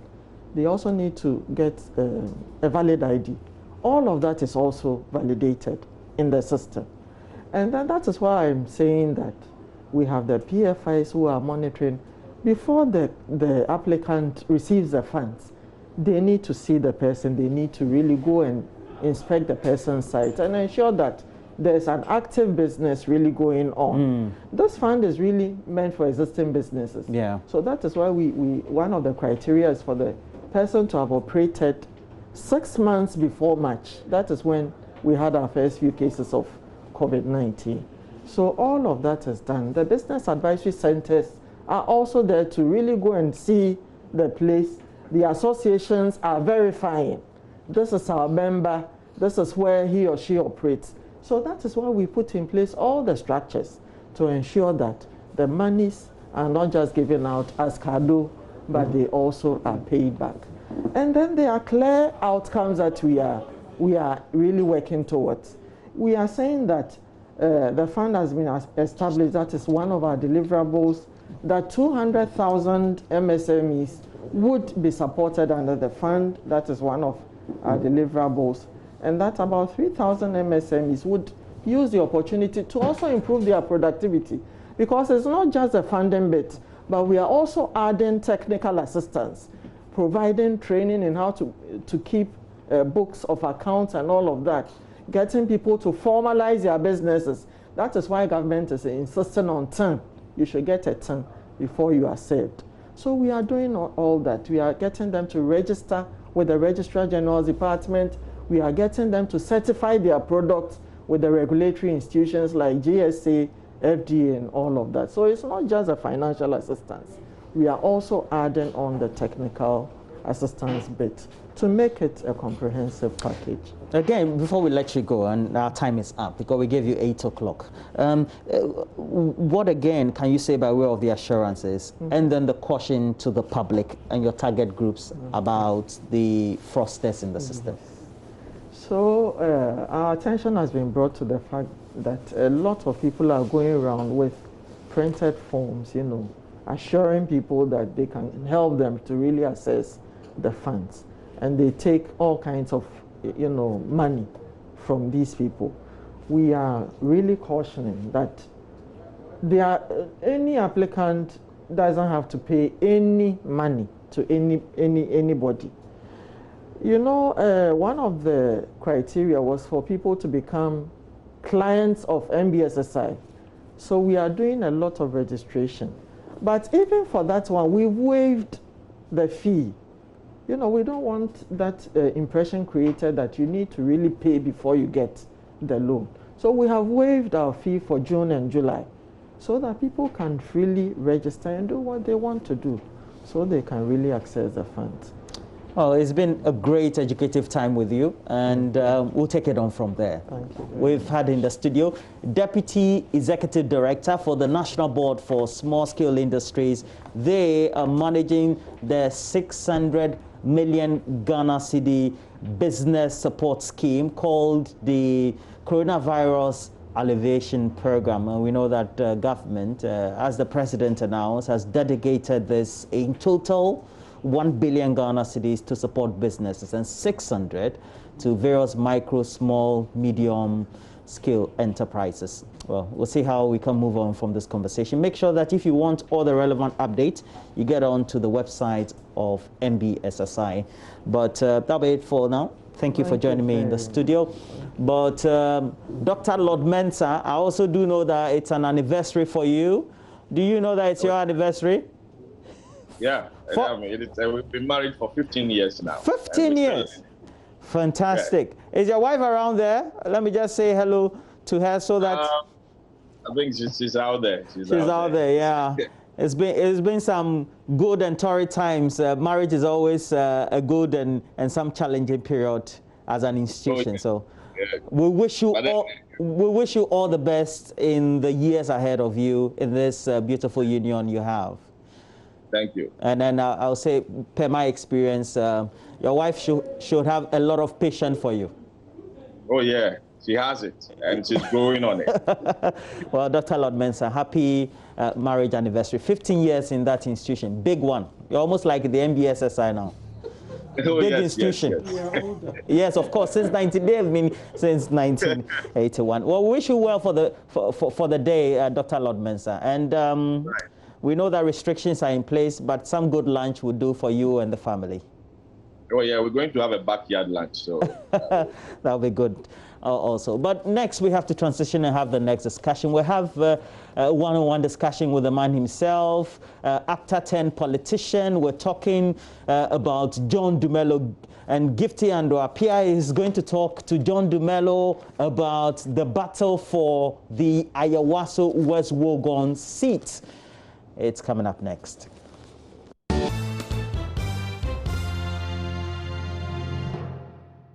Welcome back. This is still the AM show. My name is Gifty Ando-Appiah, and I'm doing this with Roland Walker. This time we're going to talk a bit about politics. This is your election headquarters, and you know that by all means. So like Roland said, I'm talking to John Dumelo, from actor to politician. I'll be finding out from him whether he will be still acting now that he's a politician. Mr. Dumelo, you're welcome to the show. Thank you. Good morning. How are you? Good morning. Okay, so I just want to find out, how is the campaigning going so far? Because this is something you're doing quite often. Yes. Good morning to your viewers, and good morning to everybody watching from the Ayawaso West constituency. I think so far so good. The campaign has been great, especially during the COVID-19 partial lockdown. My team and I, including the constituency and everybody, we did such an amazing job reaching out to almost everybody in the constituency to hand out some form of relief packages in terms of food items, in terms of even some business loans for them or for those whose businesses have been affected. And so far so good. Everything has been nice and easy. Did you just say almost everybody? Yes. You reached out to almost everybody? Yes. How many people do you have in your constituency? Well, if you're talking about the number of people who vote, it's close to almost 100,000. 100,000. But clearly, there are more people in the constituency. But if I say almost, I mean it's relative. The relativity here, there, almost is like, you know, like almost 50, is like you're almost hitting the target. Yes. So 100,000. No, 100,000. Assuming we're doing 100,000. Almost 100,000. Yes. I see. How has the journey been for you, transitioning from doing something much lighter? Doing no, I mean I appreciate the stresses and all the things that goes on in the industry, but if you compare acting to politics, it's a whole different ball game. How has it been, the transition for you? I mean, for me, it hasn't really been. It's not really a whole different ball game. It's just it's literally the same. I mean, those days when I was acting, I mean, I still act, but those days when it was very intense, I mean, we still get up early in the morning, go and film, come back late in the night, shoot through the night, wake up early in the morning. And so if you compare that, or the working strategy, to that of politics, is almost similar in terms of the stress or what it comes with, When you also look at being in the media landscape or the entertainment industry, I think all of us have also had our fair share of bad publicity. And so when you transition that into politics, it's still the same bad publicity that you can. So for me, it's just transitioning from one side to the other. And even if you take a look at the movie industry, we are still educating and informing. Politics is almost similar.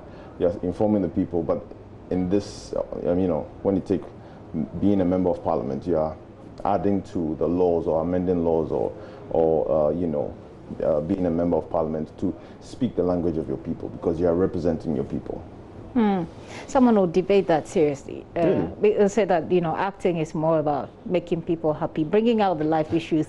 But politics is also about making people happy. Really? Well, yes. No, I mean, if you're talking about the output that you need to put out there, but then if you're talking about the processes that you need to go through to put it out there, it's pretty different, but that's okay. Let's focus a bit more on Ayawaso West Wuogon.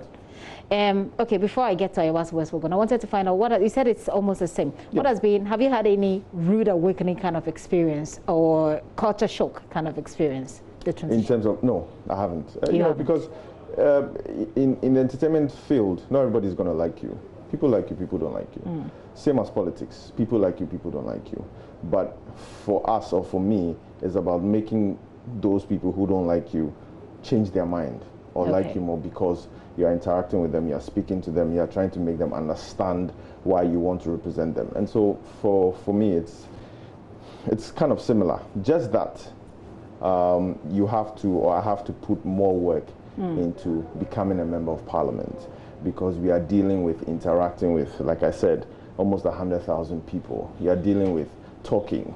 I mean, when it comes to film or when it comes to acting, you know, you do a film and it goes out on social media, on the media platforms, on TVs and stuff. But in this case, in politics, you have to personally interact with the people. And so for me, there's quite a similarity. But at the end of the day, you know, it's still reaching out to the people and trying to make them happy and trying to listen and addressing their concerns. Why do you think the people of Ayawaso West Wuogon should vote for somebody like you? I feel that, or what I know is that, number one, some of them, or, you know, majority of them are, of course, they're tired of, you know, the NPP being in that seat for almost 20 years. That's the first one. The second one is, I'm a young man, I'm a youth. Majority of those who vote in Ayawaso West are the youth. And so I click or align myself with the youth, and the youth align themselves with me. And so if you take these two reasons, I feel that the people of Ayawaso West, and they say that, John, you know what, I'm a young man, I'm a young lady, I'm 25, I'm 26, I want to vote for you because I know that when you get there, you know how it feels or what it feels for us to be happy, or for us, or for what we are going through. And so these are the few reasons why I know for a fact that the people of Ayawaso West Wuogon would vote for me. That suggests that the demographics of Ayawaso West Wuogon is people like you. Is that what your research shows you? Majority. I mean, look, if you take the voting population, majority of them are the youth, between 18 to 35. And so when you break it down into a subset of, or to break it down into a subset to Ayawaso West, it represents the same thing. I see. And you indicated that the NPP has held onto this position for a very long time. Yeah. If you look at the results of elections, of subsequent elections, let me just even focus on the very recent one. Linda Seyram Al-Hassan, who you're contesting, seeking to contest, won by over 12,000 votes. The NDC's Kwesi Delali Bempong had a fraction of that, if you like, 5,000. Yes. What makes you think that this is a time for the NDC? But we pulled out of the election at 9 o'clock in the morning. Well, you still have some votes? Yes. So if we pulled out by 9 and we still had 5,000, and they were still voting for themselves till 5 o'clock and they just had 12,000. That should tell you that if we had still continued, we would have won that seat fair and square. One time. You've seen the amount of work that the NPP put in during this by-election. I mean, the streets of University of Ghana, for example, was lined up with people carrying placards for the NPP. In fact, the NPP gurus were all out campaigning. It looks like a seat that the party is bent on keeping. What is the John Dumelo strategy to snatch this seat out of the NPP? I mean, mind you, there were two factors. The first factor is that the late member of parliament, which is Honorable Ejakon, had passed away. And so it was like, okay, sympathy. Let us vote for her because she's, you know, the wife of the late honorable member of parliament. And so it's like, okay, Tomamina Tiaso, sort of. And so she won a lot of sympathy votes. That's the first one. The second one was the fact that it was a by-election. And at that time, there was no other election happening in the country. And so you would find everybody descending into Ayawaso West to sort of support her. And so these were the two factors. And so when you look at these factors, it's not really a matter of, oh, there were a lot of people there were placards, you know, it was a by-election. And every by-election, that is what happens. Everybody descends onto whichever constituency it is to campaign and campaign well. And so for me, these two factors, I mean, because it was a by-election, that's exactly what happened. Sympathy votes, you say. Yes. What's the scientific proof to back that? No, everybody knew it was sympathy votes. Everybody knew. I mean, we all knew it was sympathy votes. And, how do you know? And that's what won her the seat. But this time around... I guess my question is, how do you know? You could say, it's easy for you to say that sympathy votes because someone has died. But what was the proof that the person did not win on merit, but on sympathy? Yeah, but that's what they were. That's what the NPP were saying at that point. Sympathy votes. So, mommy, and so we all know it was sympathy votes, but that sympathy has run out completely. That sympathy has run out completely. So what is the John Dumelo strategy? Well, I mean, I cannot say my strategies on you don't need to say it, but I mean. But for me, it's more about touching base. I believe in more of retail campaigning than wholesale campaigning. I believe in going to everybody's house. I believe in interacting with everybody on the street, whether you're a voter or not. I believe in sitting down and having a one-on-one discussion with you, telling the people that, oh, this is who I am. Not the fact that I'm an actor and I'm famous, and so I'll sit in my house and cross my legs and say, oh, I'm with TV in the class, I'm a picture. No, I am down in the ground, on the ground. I'm interacting with each and every one of them. And so I believe in retail campaigning, just like what we did in 2008 campaigning. All right, so I want to bring you back to Ayawaso West Legon by-election. Yes. On the day, on the day that this happened, where were you? I was on Legon campus. I woke up at 4 a.m. By 5 a.m. I was at 7 polling stations. By 6 a.m. I was on Legon campus, seeing to it that everything was okay. And so from 6:30 in the morning to about 9:30, I was still on Legon campus with other NDC comrades who were dead. So they announced that, you know, we had pulled out of the election. And so I was mostly on Legon campus. At this time, were you harboring thoughts of being a parliamentary candidate? At the by-election time? Yeah. Yeah. Okay. I was going to contest in the by-election, but I pulled out. Yeah, you yes, put out. Everybody knew that I had wanted to contest. I'm talking about, you know, following all the developments that came up back then. Like the giddy giddy and all those Yes. things. Yeah.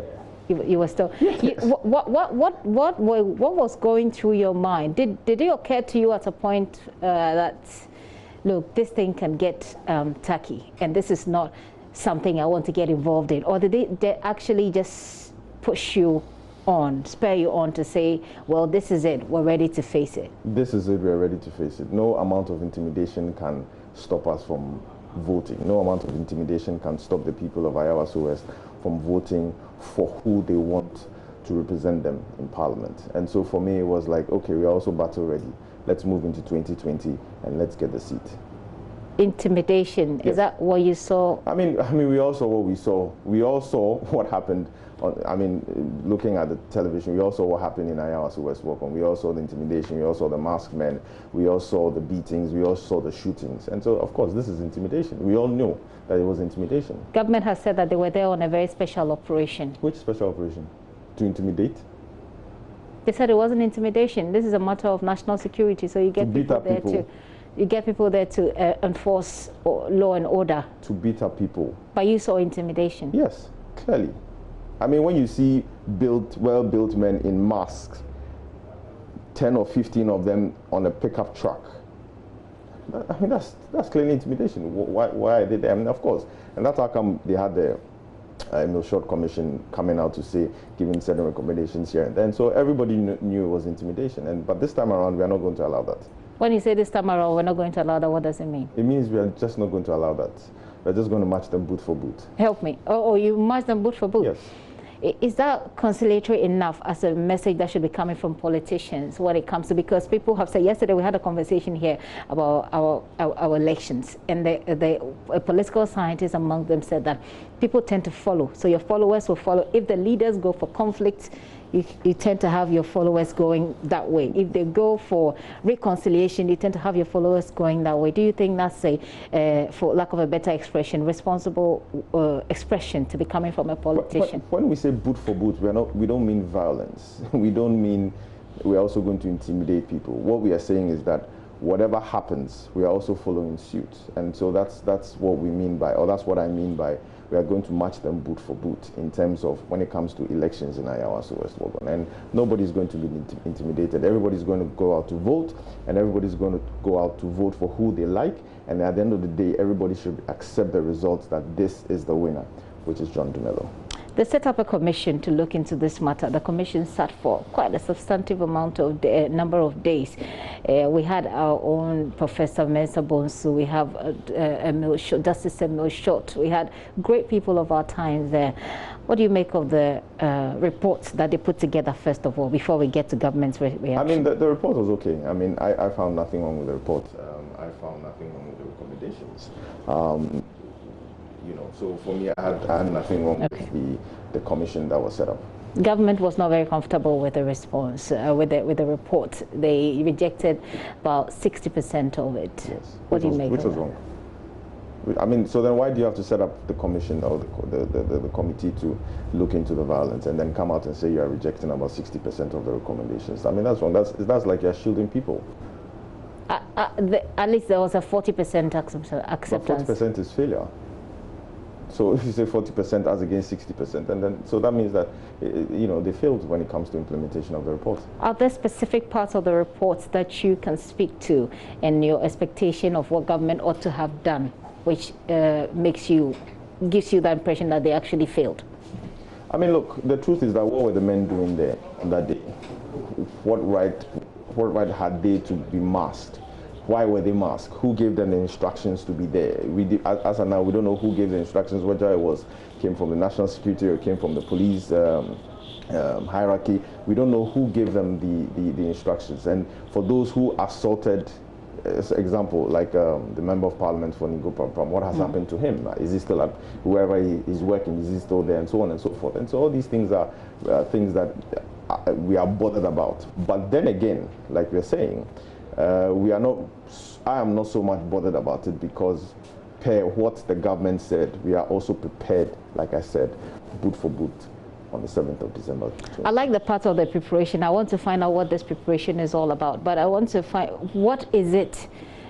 What would you have done? Let's assume that you were president. What would you have done? If I was president. Let's assume. Of MPP. Not MPP. Okay. Assuming John Dumelo is president, yes. and you have this report. Yes. You've seen the videos. You yes. saw all that happen. You heard all that everybody has said. Yes. Give me 2 things you would have done to make sure that this didn't happen again. I mean, at least I would. The reason why I set up commission is with those caliber of people is because I trust them. I trust their judgment. And so when the report comes out, I would say, okay, you know what? I'm going to look at this report. At least 70 or 80% of the recommendations I would implement. That's the truth. That's what I would have done if I was president. But right now, I know the presidency matter. Member of parliament, I want to. That's why I want to find out what you would do. I would follow the recommendations.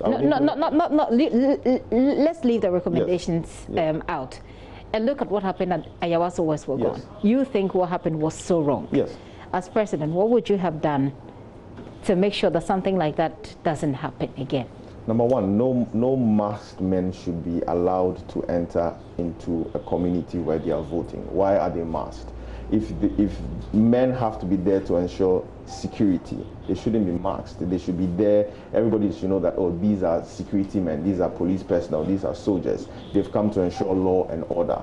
And so for me, the masking is something that was wrong to me. Why? I mean, well-built pickup. I mean, come on. Every election has security men there, and so it would have been okay for you if these men had gone there without the masks. Yes. Your only problem is the mask. Yeah, the mask and the intimidation. And why are you beating people by election? You're beating people. Stray bullets. It's wrong. Okay. Apart from the masks, what else would you have done? That's for me. That was basically it. I mean, it's just you don't. Everything boils down to intimidation. And there are ways to intimidate people. And that was the first step of intimidation. I see. Let's come to the boot for boot preparations. Yes. You've said that about 2 or 3 times already. What's in that preparation? Oh, now there are no free talk. I mean, I can't say it. Come on. I can't say it. My people are just ready to go out to vote. Those who are ready to vote for change are ready to vote for change even as of now. If the elections were held today, trust you, they will vote the NPP out in Ayawaso West Wogon. People have said that you seem to have a great focus on the University of Ghana campus. That's part of the strategy, right? I mean, the University of Ghana is part of our constituency. University of Ghana has a large student population. And so for us, the same importance we give to University of Ghana is the same importance we give to Jolu or Belenque or Tesano or Baoleshi or Airport or Roman Ridge or West Legon. And so for us, it's about, we are giving, prior importance, or we're giving importance to each of the areas. But the University of Ghana, of course, has we all know their age bracket, and so they are more of the youth in University of Ghana, and myself, I'm a youth, and so I tend to align myself more with the University of Ghana because they can align themselves with me. Not because they admire you from the movies, and so they think, oh, here is John Dumelo, yay, John Dumelo, let's go. That one is there. I mean, in politics, you have to use, in elections and politics, you have to use all the strategies you can to win the election. Somebody will vote for you because you are tall. Somebody will vote for you because you are short. Somebody will vote for you because they like how you walk. Somebody will vote for you because they listen to you on television and the way you are speaking. Oh, yeah, I met Twaman. Somebody will vote for you because there are so many reasons why people vote. And so it's about getting into the psyche of the voter and realizing that, okay, these group of people, this is how, or this is what will inform them to vote for somebody. And so it's a psychological game when it comes to politics. Okay, so getting into the psyche of people and focusing on the youth is part of the strategy, part of the John Dumelo strategy. Yes. Okay, the others you will not tell. Yes, please. And preparing to meet intimidation booth for booth. Yes. Focusing on the youth, getting into the psyche of people. Yes, please. I see. The NDC, a party that you belong to. Yes. In your perspective, have they been a responsible opposition party? Yes, very. I don't expect you to say no, by the way, but why? but why do you say so? Why do you say so? I mean, I think they are putting the MPP on their toes. How? I mean, look, typical example, the new voters register. Typical example. I mean, everybody is saying, why should we compile a new voters register? The modalities for even getting somebody a new card is wrong to start with, and so on and so forth. And so these ones are ways. This is just one example of saying, look, we are putting you guys on your toes because we are a better alternative than you guys. If you say you are putting people on your toes, the same things that the party is saying today, yes, were the same things that your party said in 2016 about the Electoral Commission. They had their disagreements with the Electoral Commission. They said, leave the Electoral Commission to do its job. Yes. Where is the sincerity in that? Look, when the Electoral Commission, I think for us, what we know is that the Electoral, and what we know and what everybody knows, the Electoral Commission is an independent body. But when you come into power and you decide to change the Electoral Commissioner, that's the first one. When you decide to change the Electoral Commissioner, that's the first one. And so it's like you are changing certain players to align with you. The second one is that I don't think, and this is my personal view, I don't think anybody's against really the new voters register. But when they say that, oh, we're only using the NIA card as a form of proof to register, when the people who have registered are probably like 6 or 7 million so far, and the number of voters in Ghana are 18 million. How are you going to use that as a basis or as a proof to get a new card? Why don't you just use the old card to be able to register or to get your new card? And so you're disenfranchising over 12 or 10 million people because none of them have their NIA card. I don't know if you have your NIA card. I don't. Perfect. So if right now the register is going to be held today, that means you're not going to be able to vote, which is your right according to Article 42. But that's the point they make, that if you're talking about using the existing ID cards, we have told you that there's a problem with the ID cards. We have told you that we can go ahead and use the ID cards, but we cannot guarantee that it will give you a free and fair election. So the problem is with these cards. That's why we don't want to include it. Perfect. Doesn't it make sense to you? Perfect. But the old register has created or elected 2 presidents. The old register has done a successful referendum that has created new regions. The old register was used just December 17th for the district assembly elections. And then suddenly, after everything, you say, oh, there's something wrong with the register. Come on. Yeah, I mean, these raise very legitimate questions about the credibility of the EC. Increasingly, the NDC continues to say that the Kufuor-led administration is teaming up with the NIA and the Electoral Commission to rig elections. On what basis? Look, like I said, a lot of people have been disenfranchised, especially when you go to our strongholds, a lot of people do not have cards. Let me just give you a typical example. If you go to... They don't have the NIA cards, Yes, they don't have the NIA cards. I mean, if you go to Western region, you have about 1.6 million voters. As we speak, it's just about 600,000 or 700,000 people who have their cards. So that means that if they were supposed to hold a new registration today, you are disenfranchising over just 800,000 or 900,000 people. And so when you look at this, you can say that, okay, government, NIA, EC, they are one people and they don't want people to vote. And so that is what our stand is. Our point is that let a lot of people get the NIA card. In fact, even the amount involved even in getting the new register card, we've not even started speaking about it. Let me go on Facebook and get some of the comments that people are saying. Efo Kwame John says, John is a powerful name even in the Bible. Before Jesus was John. Before Philip was John, who outlived all the disciples. Okay, he goes on and on. He lived in, all right. This is exactly what you stand. Okay, God has already ordained you the next MP of West Wuogon. Don't be complacent with this though, because together we have a bigger fight for JM. Go for gold. I say, obviously, you see where the person is standing. Don't expect motivation from anyone but yourself. Success comes by works, but not what people say. Go higher. John Dumelo.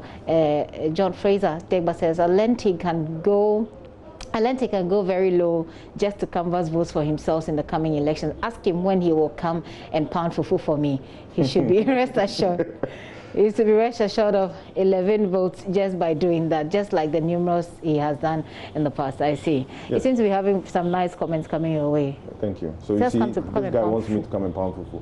What am I going to do right now? They'll say, oh, typical politician. But that's what I'm saying, people vote based on certain things. And so if this guy wants me to come and pound fufu and I'll be assured of 11 votes, I will go and pound the fufu and be assured of the 11 votes. But at the end of the day, anyway, it's about the numbers. But yes.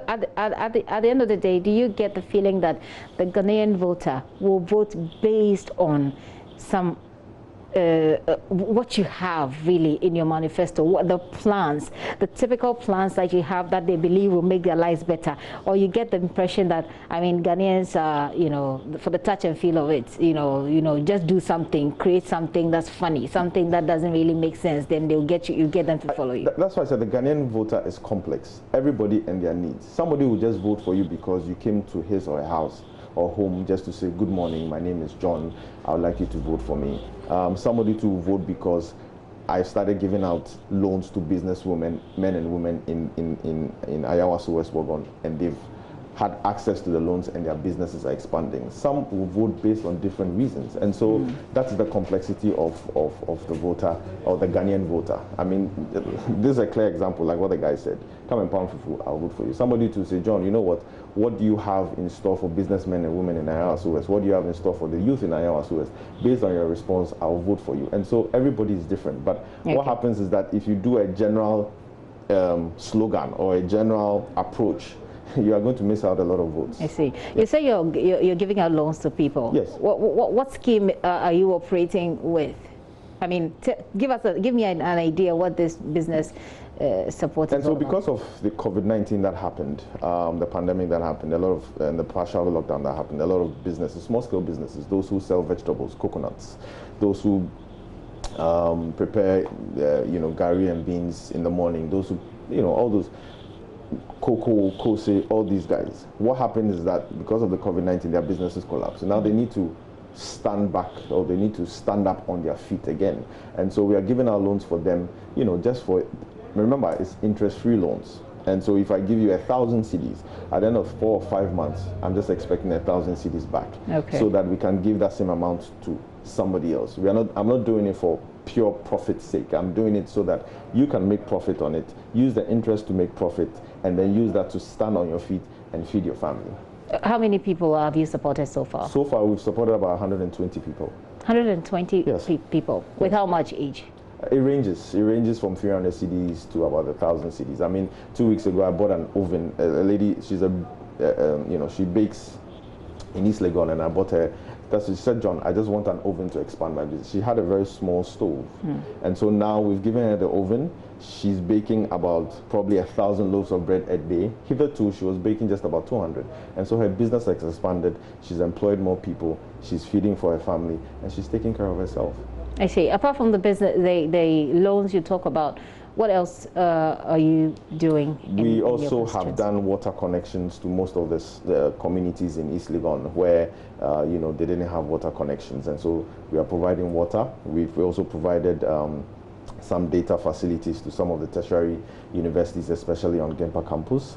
And basically, we are just touching lives. And then, of course, during the pandemic, we shared so many bags of rice, oil, face masks, sanitizers, canned fish, and so on and so forth. I mean, we've done quite well in Ayawaso West Wuogon so far, and we are just moving into gear 2, starting by next week. Who is funding all of these? Myself.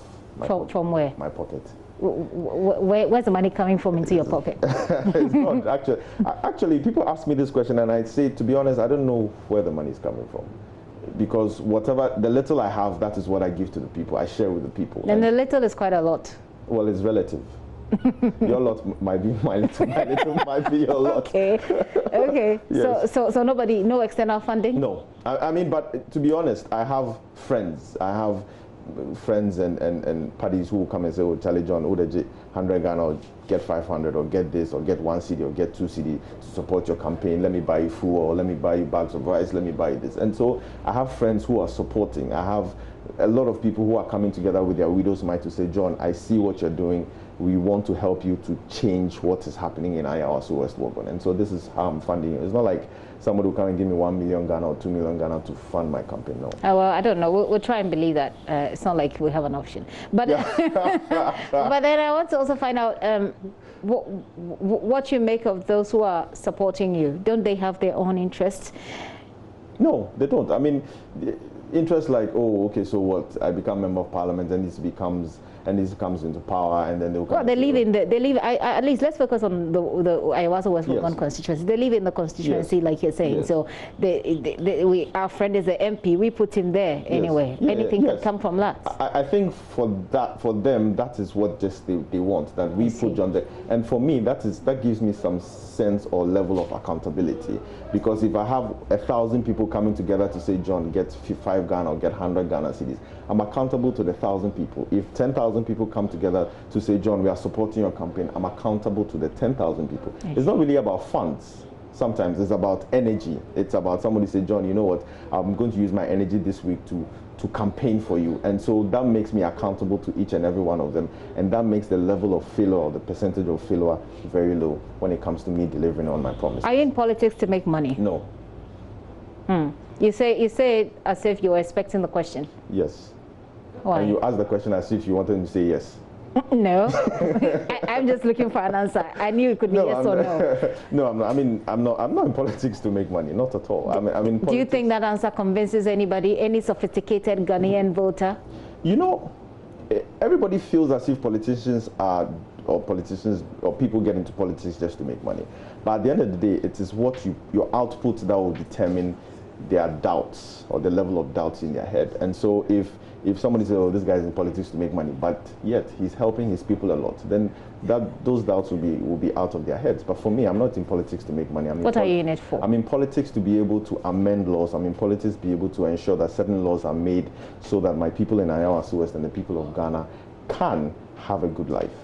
Which areas exactly are you looking at in terms of making and changing laws that makes the lives of people better? Farming, the youth. Farming and the youth, basically, and entrepreneurship. Those are my 3 main points when it comes to getting into parliament. And I don't know if this is a good example, but if you listen to Honorable Kenneth Japon, who said, talked about the whole farming thing, and that for the fact that governments don't give subsidies to farmers. I mean, these are one of the reasons why I want to get into parliament, so that I can make sure that, look, there are a group of farmers. Farming is good. Farming is the new gold. Let us create ABCD for farmers in Ghana to be able to produce so that they are competitive. I mean, if now you look at the price of maize compared to the imported price of maize, the imported one is cheaper than what we grow in Ghana. And so these are the things that I'm looking at to be able to change in parliament. Look at the imported chicken, compare that to local chicken. Local chicken might be expensive than imported chicken, but we should be able to make laws so that the prices become competitive. And Ghanaians really like, their choice of product is normally price-based.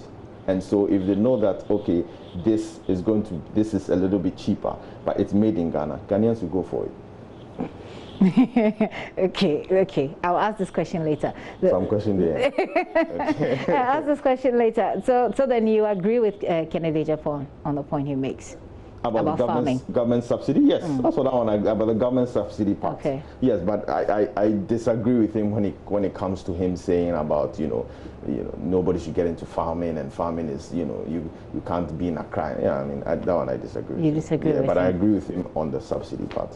But I feel he was giving his personal view about his experience in farming. But they've also been successful farmers around. But like I said, success is relative. If you buy 2 goats and you are and you're wearing goats. You wear goats like my grandmother. She talks to them sometimes. Exactly. But your grandmother can say she's a successful farmer. No, she's not. Well, so that's what I'm saying. Success is relative. She keeps them for company. Okay. So that's what I'm saying. Success is relative. If I had 100 goats and they're doing well, I'll say, I'm successful at goat farming. Okay. And so maybe he was expressing his personal views, but I don't think those are the views of other farmers in Ghana. I mean, farming is great. It's a great thing. And I wish and hope that most Ghanaian youth will get into farming. Okay. I've heard some people say that getting married was part of your plan to get into politics. It was part of the strategy. How? Maybe so did they talk. Oh no, that'd be lie. Marriage, there you go marry at a point in time. They said looking at John Dumelo. I mean John Dumelo. What be the John Dumelo? You see, so no, please explain that. I think we should add Kofi Kinata. Why? Oh, you've not heard your name in his song. Okay, go on. Okay. Now I get the John Dumelo. You get the John Dumelo. Yes. So people are like, John Dumelo, he's not. I think people kind of had this perception about you, and you weren't the kind that was going to get settled and marry. Roland was telling me today that if he hadn't married early, he's not sure he would have married. So things like that. People saw you in that light. So they thought once you got married and. I had so many people say that this is a part of your plan to get into politics. No, marriage happens at a point in time. Everybody marries. I mean, some people believe in marriage, some people don't, and marriage just comes like that. You feel it. Okay, Charlie, but it's not. They say it makes you feel It makes people perceive you to be responsible. That's why you did that. That's why you got married. No, not necessarily. Okay. You just met your wife, fell in love. Marriage comes with a level of responsibility. It does come with a level of responsibility, but I don't think marriage. In my case, my marriage had something to do with I want to get into politics. I want to seem responsible. I mean, there are a lot of irresponsible people out there who are there.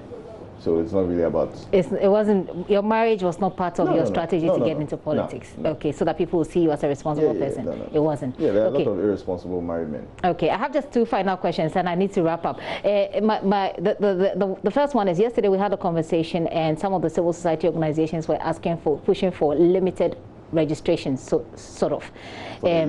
Yes. Oh, so because they were looking at the election and COVID-19, that it would be safer if you have fewer people to manage, if you have fewer people, and they thought that a limited registration of sort will help. Yes. What's your perspective on that? I think that's a step in the right direction. Having limited registration. Look, if you are now going to re-register 18 million people, as against a fraction of that when it comes to limited registration. And so we are in COVID-19 times, like you said. Gatherings can promote the infection of more people in terms of COVID-19. And so for me, I think limited registration is the best way to go. Okay. Let's just do a limited registration. Let's add a new guys to the voters register. Let's vote peacefully on the 7th of December.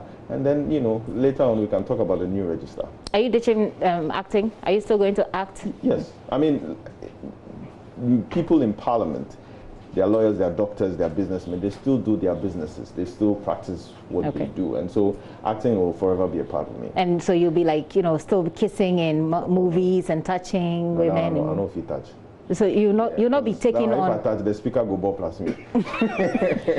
So you'll not be taking on roles that are romantic in nature because you're in Parliament. I think that the directors will know that John's position now is a bit sensitive. So let's not put him in a position that will jeopardize his political career. If they give it to you for $1 million, you won't do it still? So maybe I kill somebody for $1 million. Oh, I'll be that one day. I go take. Ah, now I won't pay $1 million. Okay, final question. It's not coming from me, even though I wanted to ask. Mary Norte is asking, John, please, till you are there, no complacency. Anyway, where is your wedding ring? I'm polishing it. Why? Was it cheap?